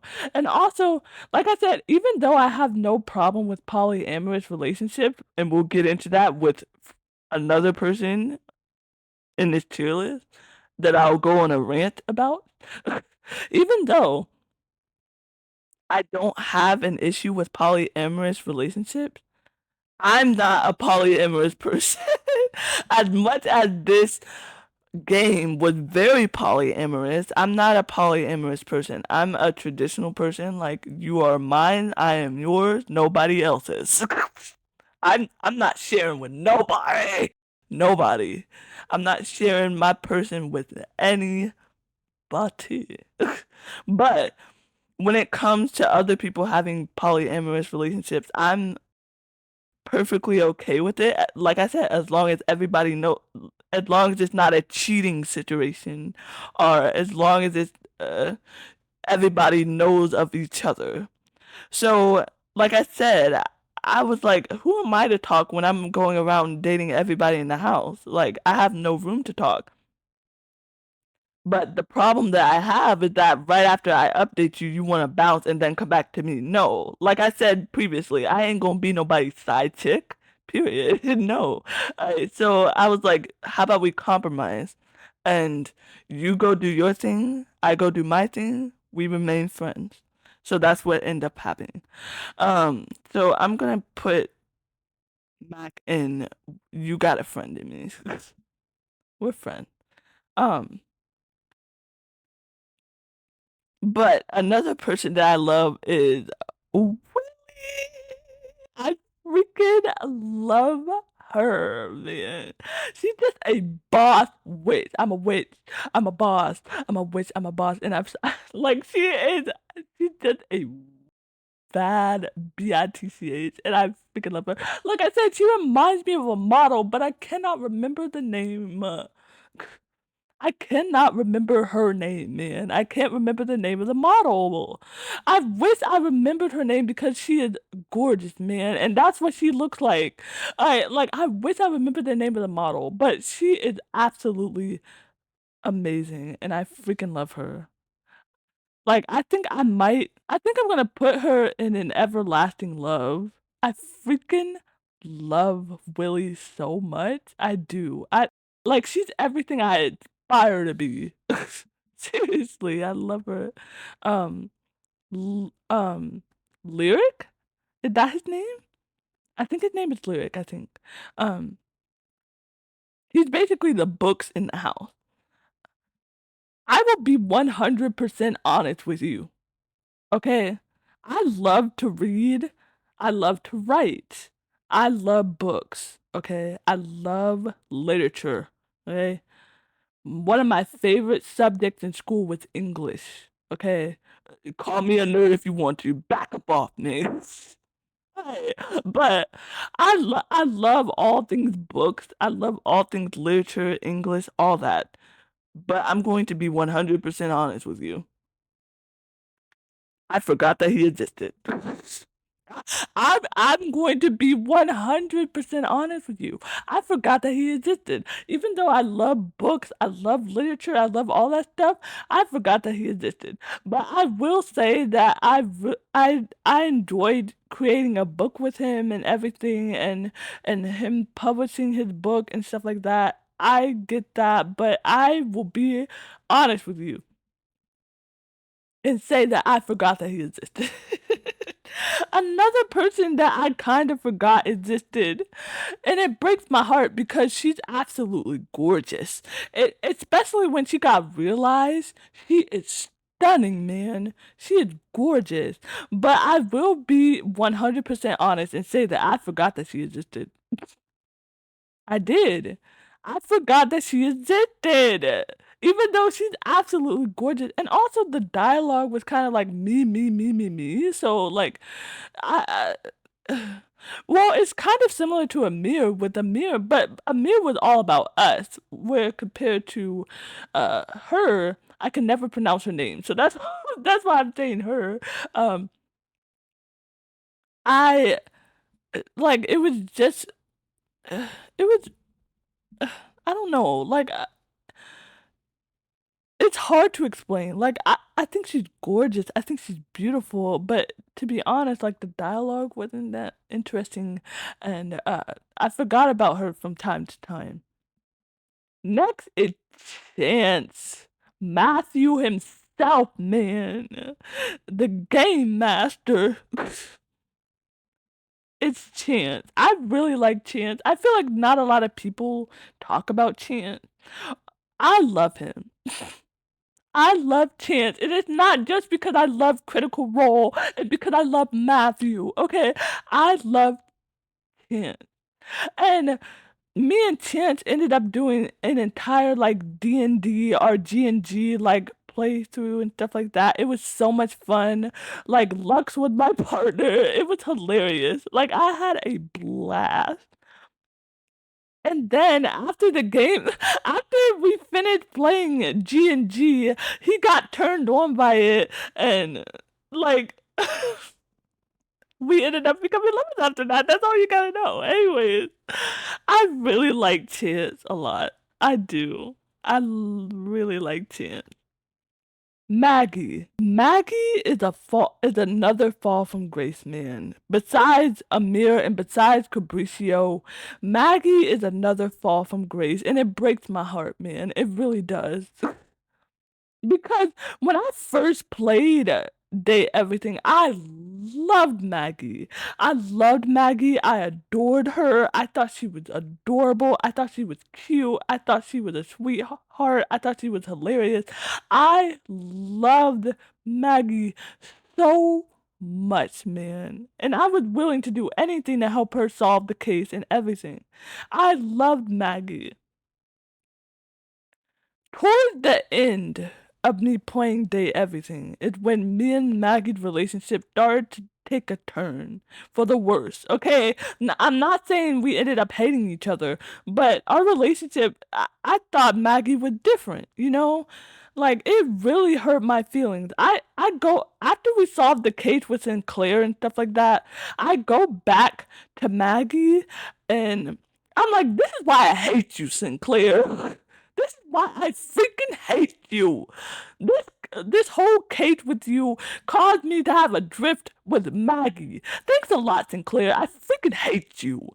Anyways, I go back to talk to Maggie, and Maggie was like, do we have a conclusion to this case? Do we have enough evidence for this case and stuff like that? I flat out said no. I was like, no, we don't have enough evidence for this case. We can't really determine if he's a human or if he's a synth yet. And she got mad at me. I'm like, how are we going, Maggie, how are we going to make a conclusion on the case if we don't have enough evidence to make a firm conclusion? I'm not just going to say, like, for example, I'm not going to say a fly, like, I'm trying to give a ridiculous example. Like, it's kind of like trying to prove that I can fly. I jump off the roof one time and I land splat on the ground. And then you're gonna make the conclusion, oh, Miracle can fly. No. It's like making a conclusion without having any firm evidence. Why would I make a firm conclusion if I don't know 100% if it is true? You know? Why would I make a conclusion off of a 50-50 chance? It's a 50-50 chance. So I said no. She got mad at me and she was like, you know what? I don't know if I'm in love with you anymore. And I was like, Maggie, whatever. Like we ended up being friends, but I thought she was going to end up hating me. And I'm like, Maggie, this I literally said, Maggie, this really hurts my feelings. It does. All because I didn't agree with this whole conclusion thing on this case. You want to close this case so bad just to prove a point that you're the greatest detective in the house when that's not true. And like it hurt my feelings. It did. I'm tempted to put Maggie in the garbage. I'm tempted to put Maggie in the garbage, but it hurts me too much to put her in the garbage. Okay. I really liked Maggie until the end when she betrayed me. I don't I'm gonna put her and I forgot that you existed. Because that hurt me. You're so close to being the garbage, along with Rebel. Y'all, both of y'all are dangling over the garbage. Really hurt me. That hurt my feelings, Maggie. I don't appreciate that at all. Another thing I don't appreciate is Winifred. I do not like. this was another thing that hurt my feelings. This was another one that hurt me to my core. Okay? Because I loved Winifred. Y'all know, the ones who know, I loved Winifred. I almost every single week I would go to talk to Winifred because I freaking loved her. I loved Winifred. Just and then Winifred asked me like what she should do about the whole, like, she was in a relationship with River. She was in a relationship with River, Winifred, and Watford. And I basically went straight up and I was like, you should tell them. Like I said, I have no problem with a polyamorous relationship. That's just not for me, okay? I'm very traditional. But when it comes to other people, I have no problem of a polyamorous relationship as long as everybody is consenting. And I literally said that to Winifred. And I said that everybody, you should tell everybody. Like, you should let everybody know how you're feeling about them. And she got mad at me for that. Because she said you have no room to judge and all that. And I'm like, Winifred, I didn't judge you at all. If anything, I supported you. I supported you. Just because I'm not polyamorous and because I'm not here for that doesn't mean I don't support you and telling them about each other and about how you feel about each and every one of them. And she got mad at me for that. You got mad at me for telling the truth? You got mad at me for being real with you? For real? And it hurt me so much. I'm like, Winifred, I liked you. I liked you. And how dare you say that I judged you when I supported you this entire time? And then you do a full-on 360 on me and say that I'm judging you when I was literally supporting you every day. I came to you every day just to talk to you and just to hear your stories, and all of a sudden I'm judging you? When I could have spent time talking to anybody else in this house, when I went and go talk to you every day? I'm sorry. I'm sorry. I'm sorry. It just makes me so heated every single, no pun intended, because she's a water heater. It just makes me so heated every single time I talk about it, man. Every time I talk about it, every time I think about it, it makes me angry. It hurts me to do this, Winifred. It didn't have to be this way. I loved you, and then you went and betrayed me, but it has to be done. You're going right up in the garbage. It pains me to do that. It pains me to do that because I loved you. But you're going right up in the garbage where you belong. Anyways, moving on to somebody that I do love is Rainy. I freaking love Rainy. Rainy reminds me of my granny. Like, she reminds me of, like, I have multiple grannies, but like Rainy reminds me of my one of my grannies. Like, I love her so much. And then when I helped her like remember the what happened and stuff like that, and she went on to go on to Broadway, and then she retired, rightfully so. I'm like, Rainy, I love you so much. I do. I adore you. I adore you. Next is Scandalabra, aka John Wick. This was the craziest plot twist ever. It was. Like, he turned out to be a full-on spy or whatever. Like, I could not believe it. I was flabbergasted. I'm like, who is this man? Like, he legit turns into a full-on spy, John Wick, all that. I was like, who is this? But to be honest, can I be 100% honest with you? This is another person who I forgot existed. I barely talked to Scandelabra, aka John Wick, until the very end. I barely talked to him. So like I forgot that he existed. I did. I did. I'm not gonna lie. All right, but someone who I did not forget existed and whose story still remained fresh in my mind is freaking Arma. Okay. When I first met Arma, I loved her. I was like, I just want to give her a hug. You know, because like I know she's been through a lot. I know that she has been through so much, man. And like I thought right when I thought she was getting better, that she was doing better, she started to go on hard times. Like she started to smoke them cigarettes. I was so heartbroken when she did that. I was like, she was eating a whole tub of ice cream. I'm like, girl, I've been there. She's been smoking them cigarettes. I tried to get her to stop. She was like, make me. I was like, who are you talking to? Who are you talking to like that? Like, I didn't have enough spec points to get her to stop. So she continued smoking cigarettes, and I was so heartbroken. Then I go back to her, and she plans on starting a fire on purpose. I'm like, girl, this is not you. Who is this? This is not Arma. No, Arma, no. I was so heartbroken. And like I said, I thought she was going to end up hating me. Alright, I go like I said, everybody in the kitchen is so hostile. I don't understand.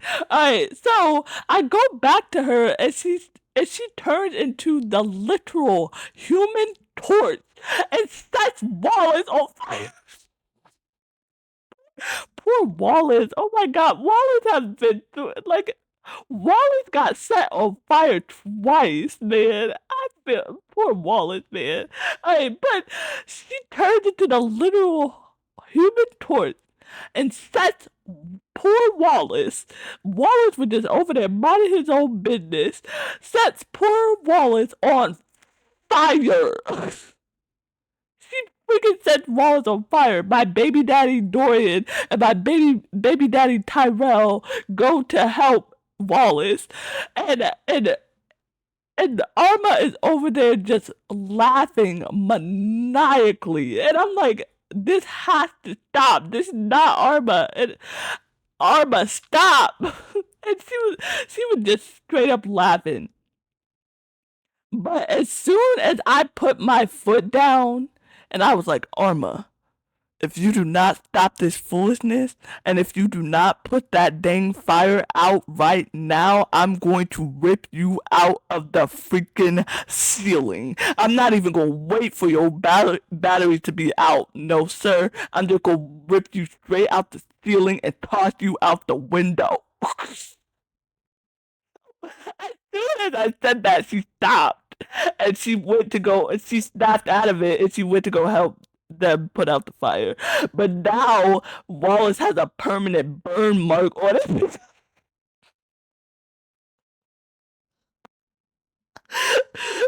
has a permanent burn mark on him because he caught on fire because of Arma. The craziest thing, like I said, I thought that Arma was going to freaking hate me, man. I thought that Arma was going to hate me. She ends up falling in love with me. I'm like, what is this? This is crazy. Even after all that, I still love her. I do. After everything, I still love Arma. But I'm like, Arma, don't you ever do that to me again. Ever. Oh my goodness, it was crazy, man. And it was one of the craziest stories out of all of them. Oh my god, it was nuts. Even crazier than John Wick slash Scandalabra. Like, it was crazy, man. It was nuts. Alright, moving on. It's Betty, man. Like, a part of me. Looking back on my playthrough, I wish that I became lovers with Betty. Miracle, are you freaking? Hey, are you horny? No, I just wish that I became friends. I became lovers with Betty because I freaking love Betty. Betty is one of my favorites. And Betty was like the first person that I met in the house besides Dorian. Okay, with Dorian it was love at first sight. Alright, but Betty was one of the first people. She was the first friend that I made, I think. I believe so. Yeah. She was the first friend that I made, and she was the first person that one of the first people that I talked to in the house. I wish that I became lovers with Betty, man. I love Betty so much. She had me cry laughing. She's a freak, and I love it. A freak like me too. I freaking love Betty so much, man. I love her. She is a queen. I freaking love Betty so much. I freaking love her. Oh my bad. I freaking love and adore Betty. Diana. Okay. Diana is something else, man. Something else. Diana is something else. Like Miss Kira Geary herself, man. But like I said, Diana was a tough nut to crack. She was. Diana was a tough nut to crack, and boy, was she a nut. She was a nut. Alright, but I'm like, who's more of a nut, her or me? So I was like, and especially when Skylar made like the content warning and stuff like that, y'all can go watch that short that I made. Like, I'm like, girl, I've been through crazier things. I've seen so much in my life. If you could see what goes on in my mind, I keep saying this. Y'all think I'm joking. If y'all could literally see what goes on in my mind 24/7, 365, like you would have nightmares. You would go into a freaking mental hospital like Diana. Diana is already there, but like you would go nuts, man. I'm like I can handle it, and like me and Diana, like all Diana wanted was to be a separate entity than me. She wanted to be her own person, and I got that. Like I understood that. Like that makes a lot of sense. She just wanted to be her own person, and who am I to stop her from doing that? You know, so to be honest, I'm gonna put Diana and You Got a Friend in Me. I do like Diana, but like You Got a Friend in Me. And she needs to go to therapy. Okay. Alright, next.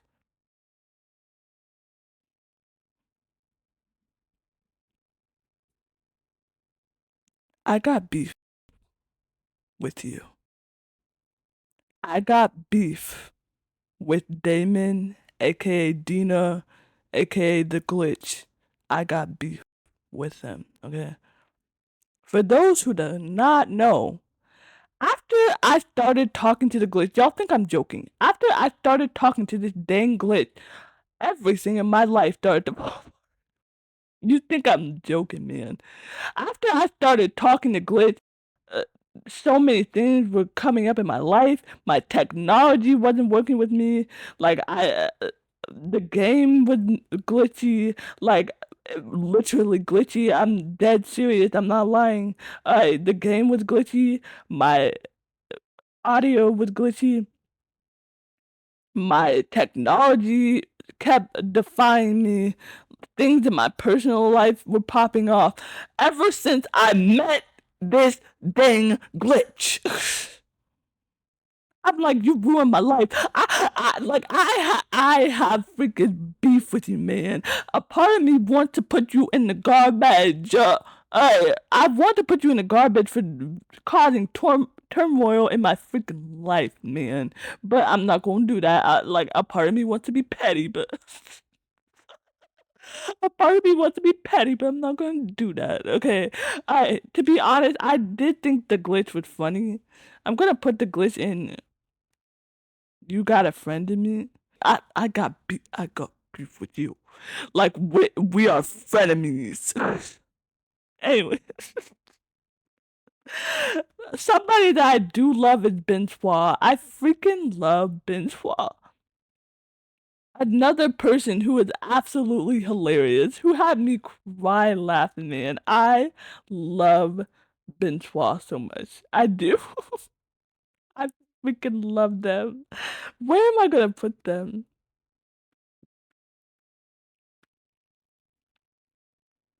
I think I'm gonna put them in I really, really like Bensoir.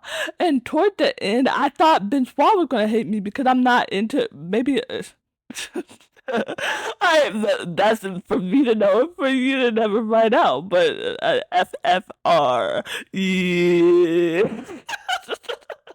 But I freaking love Bensoir so much. I do. I do. I do.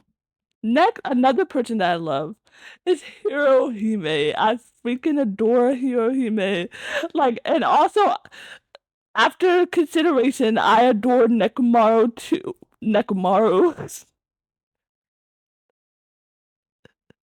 I'm thinking of Danganronpa. I Nekomaru. I love Nekomaru too. I freaking love Hirohime and Nekomaru. It was such a fun storyline. It was hilarious. After I realized them, I still cry laughing at that clip. It's hilarious. Please go watch it if you have not. I love her so much. I do. But what I will say is I do not appreciate Nekubaro trying to set me up and trying to, I'm still not over that. Even though me and Nekubaro have made amends, I still don't appreciate that he tried to set me up. I'm gonna put her in an everlasting love. I sure am. I freaking love her so much. Alright. Teddy. I freaking love Teddy. It's literally bringing tears to my eyes. I love Teddy. Teddy is such a sweet being, man. And what made I've talked about this before. Well, have I? I think I did. Um, Teddy literally made me cry. This is how we became lovers. Teddy literally made me cry with how sweet he was towards me. That I was like, and he asked me to be his boo, and I'm like, you know what, Teddy, I'm gonna be your boo. He literally made me cry. I'm like, men, take notes. This is how you ask a lady out. This is how you ask a person out. Period. He literally made me cry with how sweet he was. I was like, I love you, Teddy. Freaking love Teddy. He's such a sweet being. I I love him so much. I'm gonna put him in. I really, really, really, really like you. I really like Teddy so much. He's a sweetheart. Next is the Hanks. Okay, can I be 100% honest with you about the Hanks? Can we talk? Okay. To be honest, I'm not the biggest fan of the Hanks.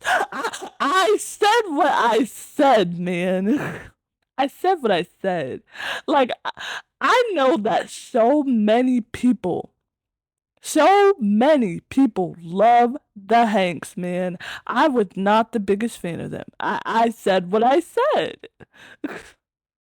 I said, to be honest, I forgot. There was so many times I forgot about the Hanks.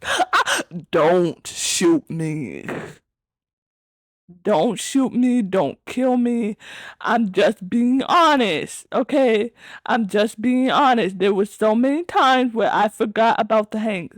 I forgot that the Hanks existed. Do not kill me, okay? I said what I said. And two other people that I forgot that existed. It's going to pain me to do this because I love Neil, man. I love him. But it's going to pain me to do this. Two people that I also forgot that existed are Washford and Drysdale. It hurts my soul. It really does. But like their conversations were so boring. I said what I said, man. Their conversations were so unbelievably boring. There were times where I literally fell asleep. You think I'm joking? There were times I literally fell asleep while talking to them because their conversations were so long winded, nothing made sense. Every single time I talked to them, it made no sense. I tried to set them up. They did not want to be set up with me. Instead, they set up by me. Instead, they wanted to be with me. And I'm like, no, I'm trying to set you two up. I'm trying to get you two back together. They didn't want that. All the conversations I had with them made no sense to me. I can't even remember a single conversation I had with them. That's how boring it was. I'm sorry, Neil. I love you so much. You know I do. But like I cannot. I cannot. But somebody I do love just for their foolishness is the Laura Bailey, the Harper and Dirk. They had the most toxic relationship in the entirety of the household. The iconic Harper and our Clarence Couture as thou, like it's this relationship was a roller coaster ride in itself. Like I was going on roller coaster rides with so many people in this house, but their relationship was a roller coaster on its own. Like y'all, Harper, y'all need to go to therapy, man. But after I realized them, it seems like they're doing better for themselves now that they're separated. They are thriving, and I love that. So I'm gonna put as toxic as they are. I'm gonna put them in. I really, really, really like as toxic as they are. They are. You can't say they are iconic. They are iconic. You can't not say that. Like seriously. Next, another person that's iconic. What's going on? Another person that's iconic is freaking Titus. I do love Titus, but what I will say is that I wish there was more to his story. I do like I wish there was more to Titus's story. Even though I do love Titus. I love Titus so much. I just wish there was more to her. Um But I'm going to. She fell in love with me because I beat her in rock paper scissors. I'm like, girl, I love you, and like I've said previously, you do not want to play me in no rock paper scissors. I will win every time. I really really really like you. I love Titus so much, but we're getting into the nitty gritty now. Next up is trifling Hoover. Okay. I'm still not over Hoover being my first hate in the house. I never thought the first person who would hate me in the entirety of the house would be Hoover. And I still can't get over the fact that I was so worried about him. I go back to talk to him. He said that he needed a little bit of space. I gave him that space. I go back to talk to him because I am worried about him. he goes off on me saying that like I didn't appreciate him, like like I didn't respect him or something like that. I can't even remember it. I'm seeing red just talking about it. I go back to talk to him because I'm worried about him. Y'all could literally see that in the episode if you have not watched it. I go back to him because I'm worried about him, because I'm worried about his psyche, because I'm worried about his mental, because I'm worried about his physical, because I'm worried about him. I go back to him because I'm worried about him.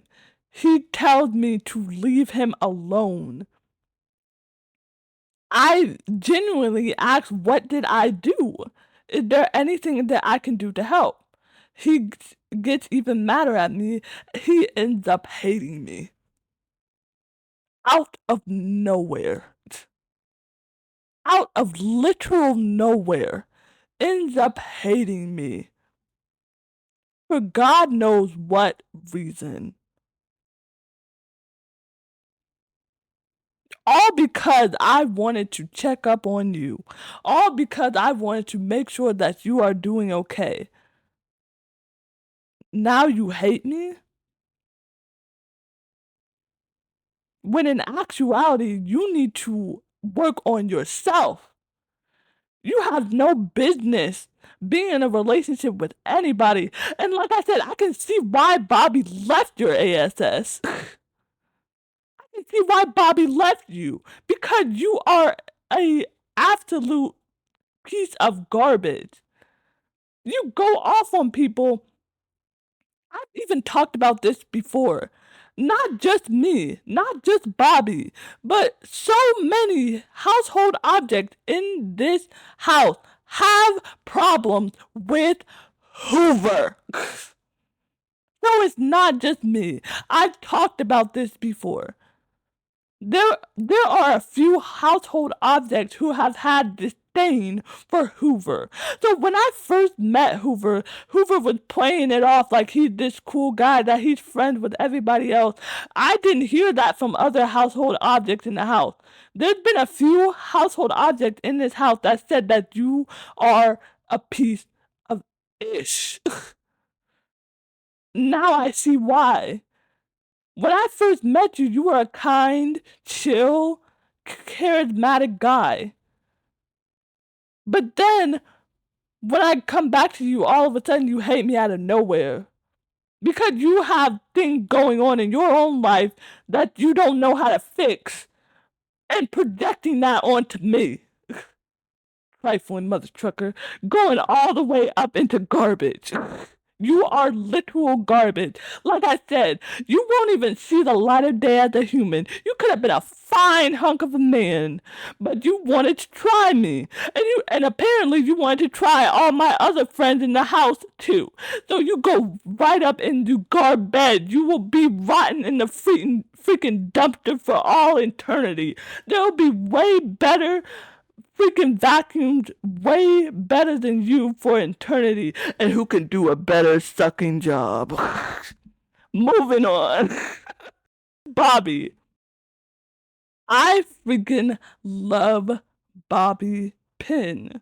Like, I do. Like, Bobby is just, it's like, I don't know how to explain Bobby. Bobby is just an entity on her own.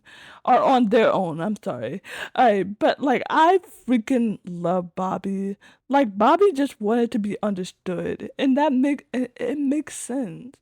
I was like, Bobby, don't let nobody dictate your life. I stay saying this. I said this to Stella. I literally said this to Stella.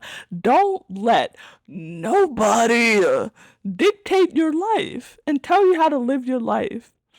Be you. Period. And the people who will like you for you will like you for you. Okay? Like, you will find your purpose in life. Okay? Just be yourself. And she appreciated that. And they appreciated that. I love Bobby. I do. I love Bobby Pin. Another person that I love but I can understand could be a little bit much. It's Kristoff. Kristoff Kristoff is something else. But like I said, when I found out that he was Troy Baker, I have to get him to love me. Like I have to get him to love me. He's literally Joel. Okay. Like I freaking love I thought Kristoff was funny. I did. Like I thought Kristoff was funny. But then when I realized him and we ended up, doing some things, like after that, I was like, Kristoff, I don't like that. You idiot. Like, us doing some things is supposed to be fun. It's supposed to be a fun doing some things, not you hurting me. Alright, but I'm gonna put him in. I like Kristoff. I do. Another person that I like, Dunk. I really do like Dunk. Dunk is a sweetheart as well. And I even said this while playing is that Dunk made me love sports. He did, like I never thought I would see the day where I would like doing sports. Dunk made me like playing sports. Like Dunk made me like playing sports and made me like exercising. I never thought I would see the day. Never thought. I never thought I would see the day where I would like doing sports. Like, Dunk made me enjoy exercising and made me enjoy doing sports. And I'm like, that's a love. That's love. I never thought I would see the day. I never thought I would see the day I would like sports or exercising. And he's a cutie. He is. I'm gonna put him I really like it. I like Dunk a lot. Next, oh my god. Next is the infamous Fantina. Okay. I would have to say, out of all them, Fantina was a roller coaster. I'm gonna say that about almost all these characters. It's a roller coaster. It really is. Like the entire house, like you should call my house freaking Six Flags because almost every relationship with all these household members was a roller coaster ride. Alright, a common theme here, but I would have to say that Fantina was the most roller coaster. And let me tell you why. Fantina was like a huge fan of us for God knows what reason. Like I'm just an ordinary person. But Fantina was obsessed with us. Why are you so obsessed with me? And then, like, Fantina was so obsessed with us, and she had a fan club of us of only one of only her and me, and like I kept trying to tell her that this was a little bit stalkerish, that this was creepy and stuff like that. And I've talked about this before, how like she asked me how I felt about her, and I was so scared to say no because I was afraid she was gonna kill me. Like she was gonna take one of her fan blades and stab me with it. So I was like, I said yes with a question mark. Y'all can go to my channel. I explained this whole situation. I said yes with a question mark, and she ended up falling in love with me. And I was flabbergasted to say the least, okay? I was like, no. And then when I go back because I wanted to realize her, uh, I found out that we still had more story with Fantina. And I was like, oh, okay. And there was an option to talk more about our relationship. And I was like, I want to talk more about our relationship. When I go back to her to talk about our relationship, she tried to avoid it, all that stuff, doesn't want to talk about it. And then she wants to talk more about me, and then I was like, "No, Fantina, there's so much that I don't know about you. Let's talk about you for once. What do you like? What do you want to do? Who are you, you know?" And she appreciated that. And then one day, like I go back to talk to her and she's like, you know what, Miracle? All that you've been saying has been correct. And I'm like, "I know, I'm always right," you know? But she's like, "You know what? I'm worth it." And I was like, y'all can go see the clip from the shorts and everything, but I was like, "Period. Period. This is what I've been trying to tell you, Fantina. You're worth it. You're worth it, and you always have been." And we reevaluated our relationship, and we became officially lovers after that. And I was like, "This is how you do it." So I really do like Fantina after we finally came to a conclusion and finally reevaluated our relationship and we became lovers for real. Next is Stepford. Okay. I've seen a lot of discourse about Stepford. A lot of y'all love Stepford. I don't love Stepford. It's just that Stepford is not for me. But I will not lie and say that Stepford is not a fine hunk of a man. He is. He is. And he got a sexy voice too. But like I can understand the thirstiness over Stepford. But like I would just say for me, Stepford is a friend. You got a friend in me for Stepford. But a fine hunk of a man that I do love is Tony, man. Freaking Tony. Tony is so fine, it's ridiculous. Like, will he top Dorian? No. I don't think anybody can top Dorian. Like Dorian is so freaking fine, it makes me angry. But Tony is up there though. Tony's up there like he is. I love Tony. He's hilarious too. And also I love him even more after he helped Rainy. He helped fix Rainy. I like Tony a lot. I'm gonna put Tony in an everlasting love. I love Tony. I do. He's funny. He's hilarious. He's fine. He's cute. I love him. Another person I love is Bo. I love Bo. I do. Like, not only because she's Ashley Johnson, but I love Bo because, like, she was just off. She's an Ellie 2.0 for me. Like, she reminds me of younger Ellie, not older. Like, she's like Ellie if she didn't go through the trauma. You know?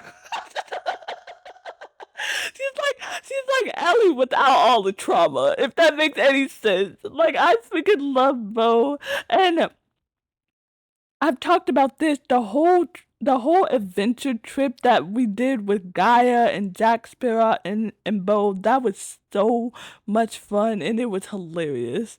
I freaking love Bo so much. I'm gonna put Bo in. I really, really, really, really like you. I love Bo so much. I do. And I feel like not a lot of people talk about Bo. I love Bo. Alright, next is this trifling mother trucker. And I think he's the last person going in the garbage. I believe. Yes. Next is this trifling mother trucker. Keys. Okay. What's so crazy is that when I go to Keys, I wanted to realize Keys. For the people who watched it, like y'all know, I wanted to realize Keys. I wanted to realize Keys. I go to him and he's like, he wants to find out why he was in the attic for so long, you know what I'm saying? And like he wanted to find out more about his history and stuff like that. And so basically he wanted to hack and he asked me if we can hack the servers and stuff like that to find information and stuff. And I didn't feel comfortable with that. Like, I didn't feel comfortable with that. I felt like it was a setup and stuff like that. And after what Skylar told me and that Keith was a sociopath and stuff like that, I felt like he was manipulating me to do something, and I didn't feel comfortable with it. So I declined. And what made me, it wouldn't have made me mad if he didn't say beforehand that whatever decision I chose, he wouldn't be mad at. That's when I got pressed.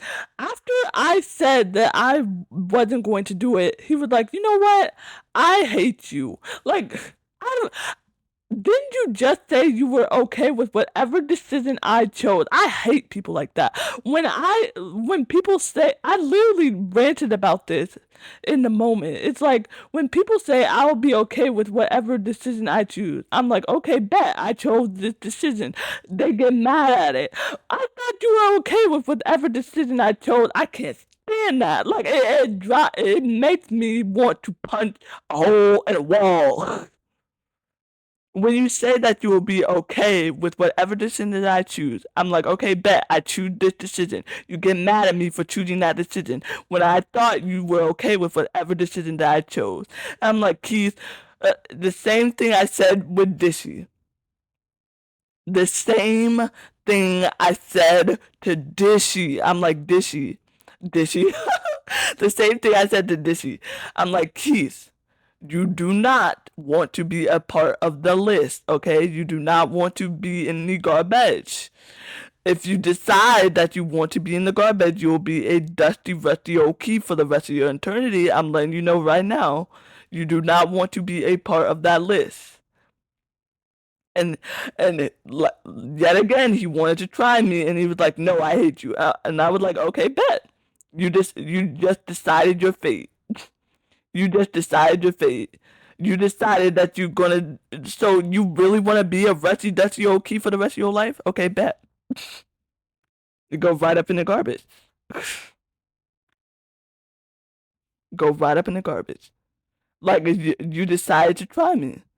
I gave you multiple warnings, Keys. I gave you multiple warnings. It didn't have to be this way. I liked you, but then I saw your true colors, and I was like, this is why Dorian left you behind. This is why Dorian left you, and he's over here piping me.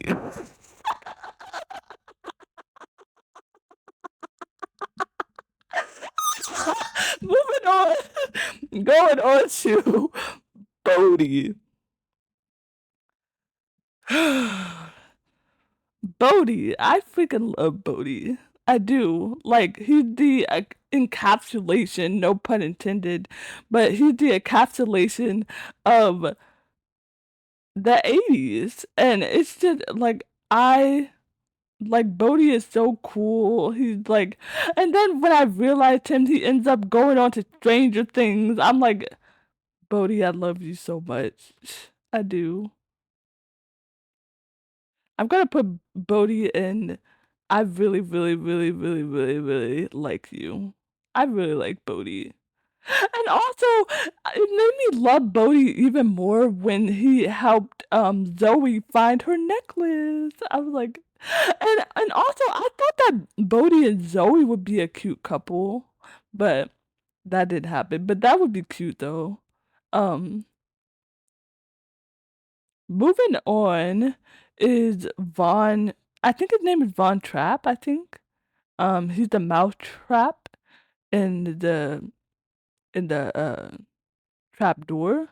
Um, to be 100% honest, I'm gonna put him in I forgot that you existed. Because I already was turned off. I already wasn't interested, even though we became friends. I was like, and I helped him find a little mouse companion. I bought like a fake mouse off the internet. It was cute, but like to be honest, I really did forget that he existed. Like he was one of the last people that I talked to. Um, next, next is Miss Dami Mommy, Sophia. It was so nuts because I thought another person, this is another common theme. Another person I thought that was going to hate me was Sophia. Like I thought Sophia was gonna hate me, but the more and more I defied her, and more I joked with her, and wasn't here for all the the dominatrix and all that, she liked it. I'm trying to do the opposite, and she likes it. Like I'm doing the opposite of what she tells me to do, and she loves it. And I'm like, what? I thought she was going to hate me. I literally thought she was going to hate me because I wasn't abiding by her rules and stuff like that, and I wasn't calling her mistress and all that. She loved it. She ate that ish up. She loved that I would defy her, and I was like, what? But even in the end, she was like, you're not suitable enough to be my little wrench, but we could still be friends. And I'm like, I'm okay with that. I, I'm okay with that. And I literally said to her in the beginning, I'm like, I'm not gonna be nobody's 50 Shades of Grey, okay? I'm not gonna be nobody's Anastasia Steele. Nobody. And, but she appreciated that. She liked it. And like I was shocked. I thought she was gonna hate me. And like I said, at the end she was like, you're not suitable enough to be my little wrench, but we can still be friends. And I'm like, I'm okay with that. I'm okay with that. I I actually love Sophia. I thought she was hilarious. I do. I'm gonna put her in I really, really, really, really, really like you. I love Sophia. I do. Another person I love is Monique. I love Monique. Like she's just a chill, she just wants to make sure your spending habits are okay, that you're investing in the right things and stuff like that. I appreciate a person who is all about their money, okay? But not so much so that they're conceited, you know? Like I love Monique. And then when I realized her, she ended up making a pizza shop for the underprivileged. Like I love her so much. I do.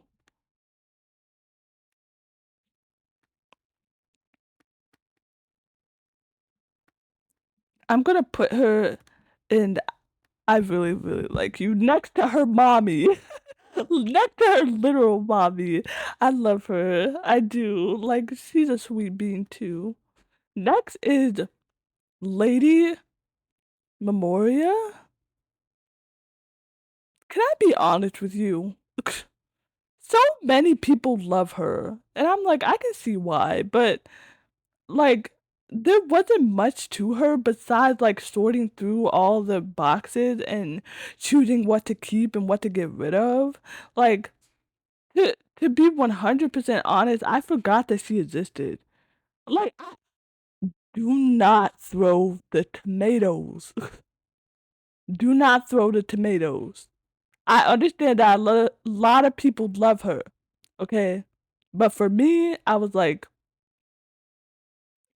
there's not much to it but sorting through things, you know? Next, but somebody I love and adore is Holly. The moment I met Holly, I loved her.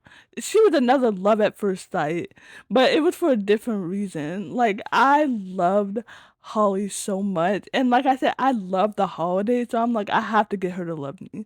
I love the holidays. She's adorable. She's cute. She's so sweet. She just needs to learn how to sit down, you know? Like she's working too much. She needs to sit down. Like I love her so much. I adore Holly. She's she's so cute and sweet. And then when I realized her, she became like Mrs. Claus. I'm like I love her so much. So much. I adore her. I adore Holly. I would do anything for her. I freaking love Holly so much. Alright, next is Erin. Okay. The crazy thing with Erin is that she didn't talk at all. Not a single word. I didn't say a single word to her. She ends up falling in love with me. I'm like, what? This is so similar to Wallace when all I said was wall and he ended up falling in love with me.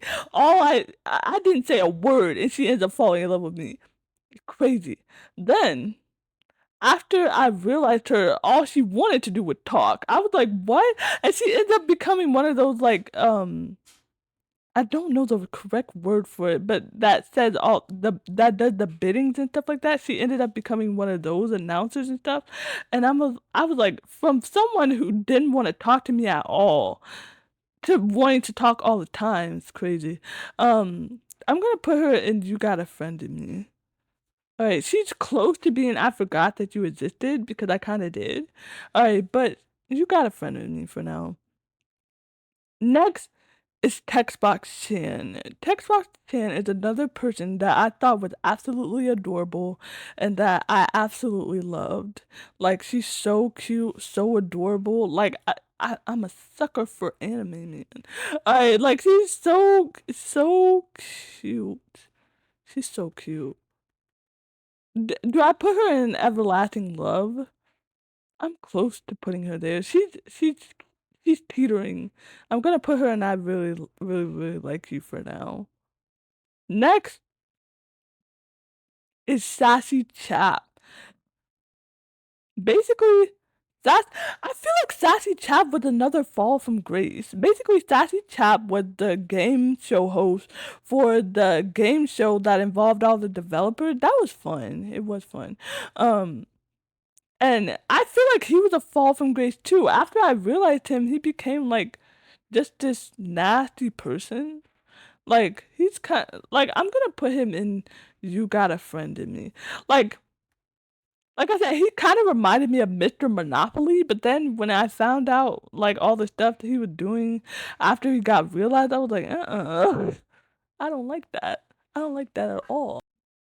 We're down to the final five, guys. We're down to the final five. Oh my god, it's actually becoming like real that we are done with this. I love this game so much. But next up, we have my pride and joy, Zoe. I loved her so freaking much. Like, I love Zoe so much.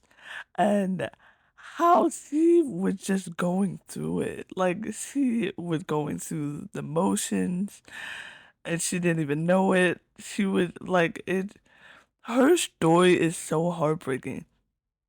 But by the end of her story it was so beautiful and so like I love Zoe so much, and she's played by the Ashley Birch. And like, it's so crazy because I'm not the biggest fan of Chloe.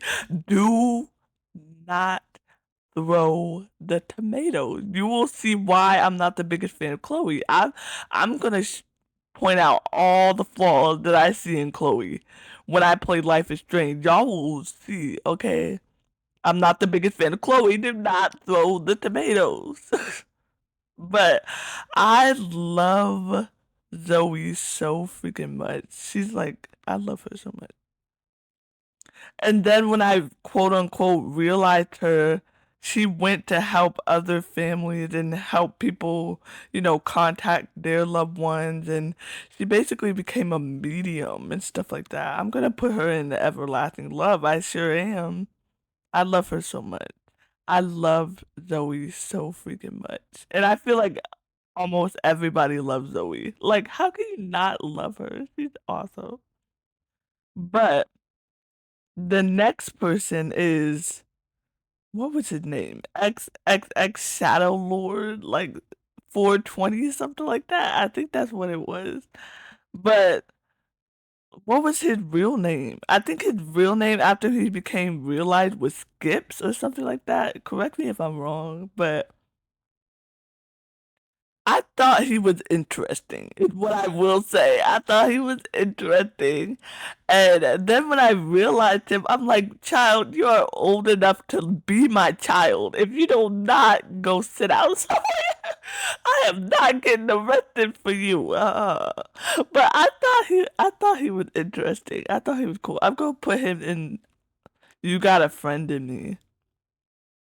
But somebody who is a little bit more polarizing is Doug, man. I'm like, when I first met Doug, first of all, when I first met Doug, it almost gave me a freaking heart attack because I was just staring at a wall. I didn't expect anything to pop out of it. But when I first met him, I knew that, like, oh my God, you're a jerk. You are a freaking jerk. I'm like, you have no business talking to me like that, especially when you got a butter face. Like, it's all like your body is amazing. The face don't match. I never want to say that about somebody, but he has it coming because he is so freaking disrespectful, and he thought I couldn't beat him in Sudoku. I used to play Sudoku all the time as a little children. If you don't get out of my face, he was so shocked that I knew the answers. I'm like, I've, I've been there, done that, child. You do not know who I am. I played Sudoku all throughout my childhood. I don't play it as much anymore. I need to get back into it though. But I used to play it all the time when I was little. I used to do Sudoku. I used to do crossword puzzles. I used to do, like, you name it, Scrabble. Yes, I used to play Scrabble. And don't call leave me alone.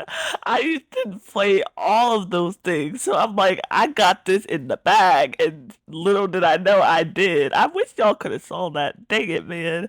I don't want to talk about it. It's gonna make me upset. But like, I he underestimated me, and it was the most satisfying thing. It was the most satisfying thing when I like beat him at his own game, quote unquote. Like, it was the most satisfying thing in the world. I'm like, shut up. You don't know who I am. I'm close to putting him in the garbage. I am. I don't like him at all. But I'm gonna put him in I forgot that you existed. Did I forget that he existed? Really? Well, I kinda did because I didn't know that he like spawned through the wall until Phoenicia told me. Until Phoenicia told me, I did not know who this person is. I didn't know he existed. So, to be honest, I did forget that he existed. But after I met him, I didn't forget. I can forget, but I never forget, y'all. I keep telling y'all that. Anyways, we're down to the last two, man. First off is Nightmare, man. I'm no sweet dream, and I when I first met Nightmare, I was like, who, like, if you do, I rebuke you in the name of Jesus. I kind of felt that same way about Shadow Lord. But with Nightmare, I was like, I rebuke you in the name of Jesus. If you do not get out of my dreams, I'm trying to dream peacefully, and here you are interrupting my peace. If you do not leave now. Like, when I first met her, I was like, I don't know if we're gonna be friends. I feel like I'm gonna end up hating her. I feel like she's gonna end up hating me. I don't like you. Because, like, she was like the embodiment of the devil. And I'm like, no, sir. The devil is not allowed in my house.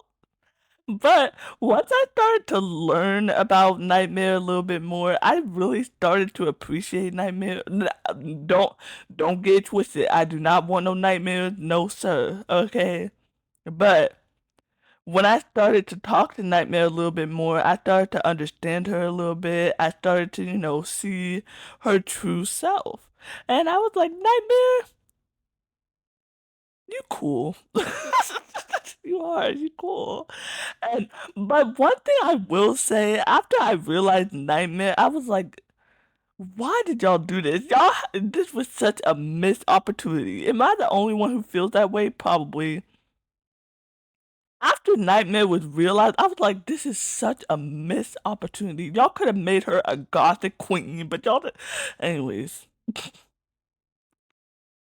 that's a whole nother story for another day. I'm going for her, and you got a friend in me. And last, but certainly not least, is my girl, Reggie. I freaking love Reggie. Yeah, like it's crazy because when I first met Reggie, I met Reggie with Trifling Hoover.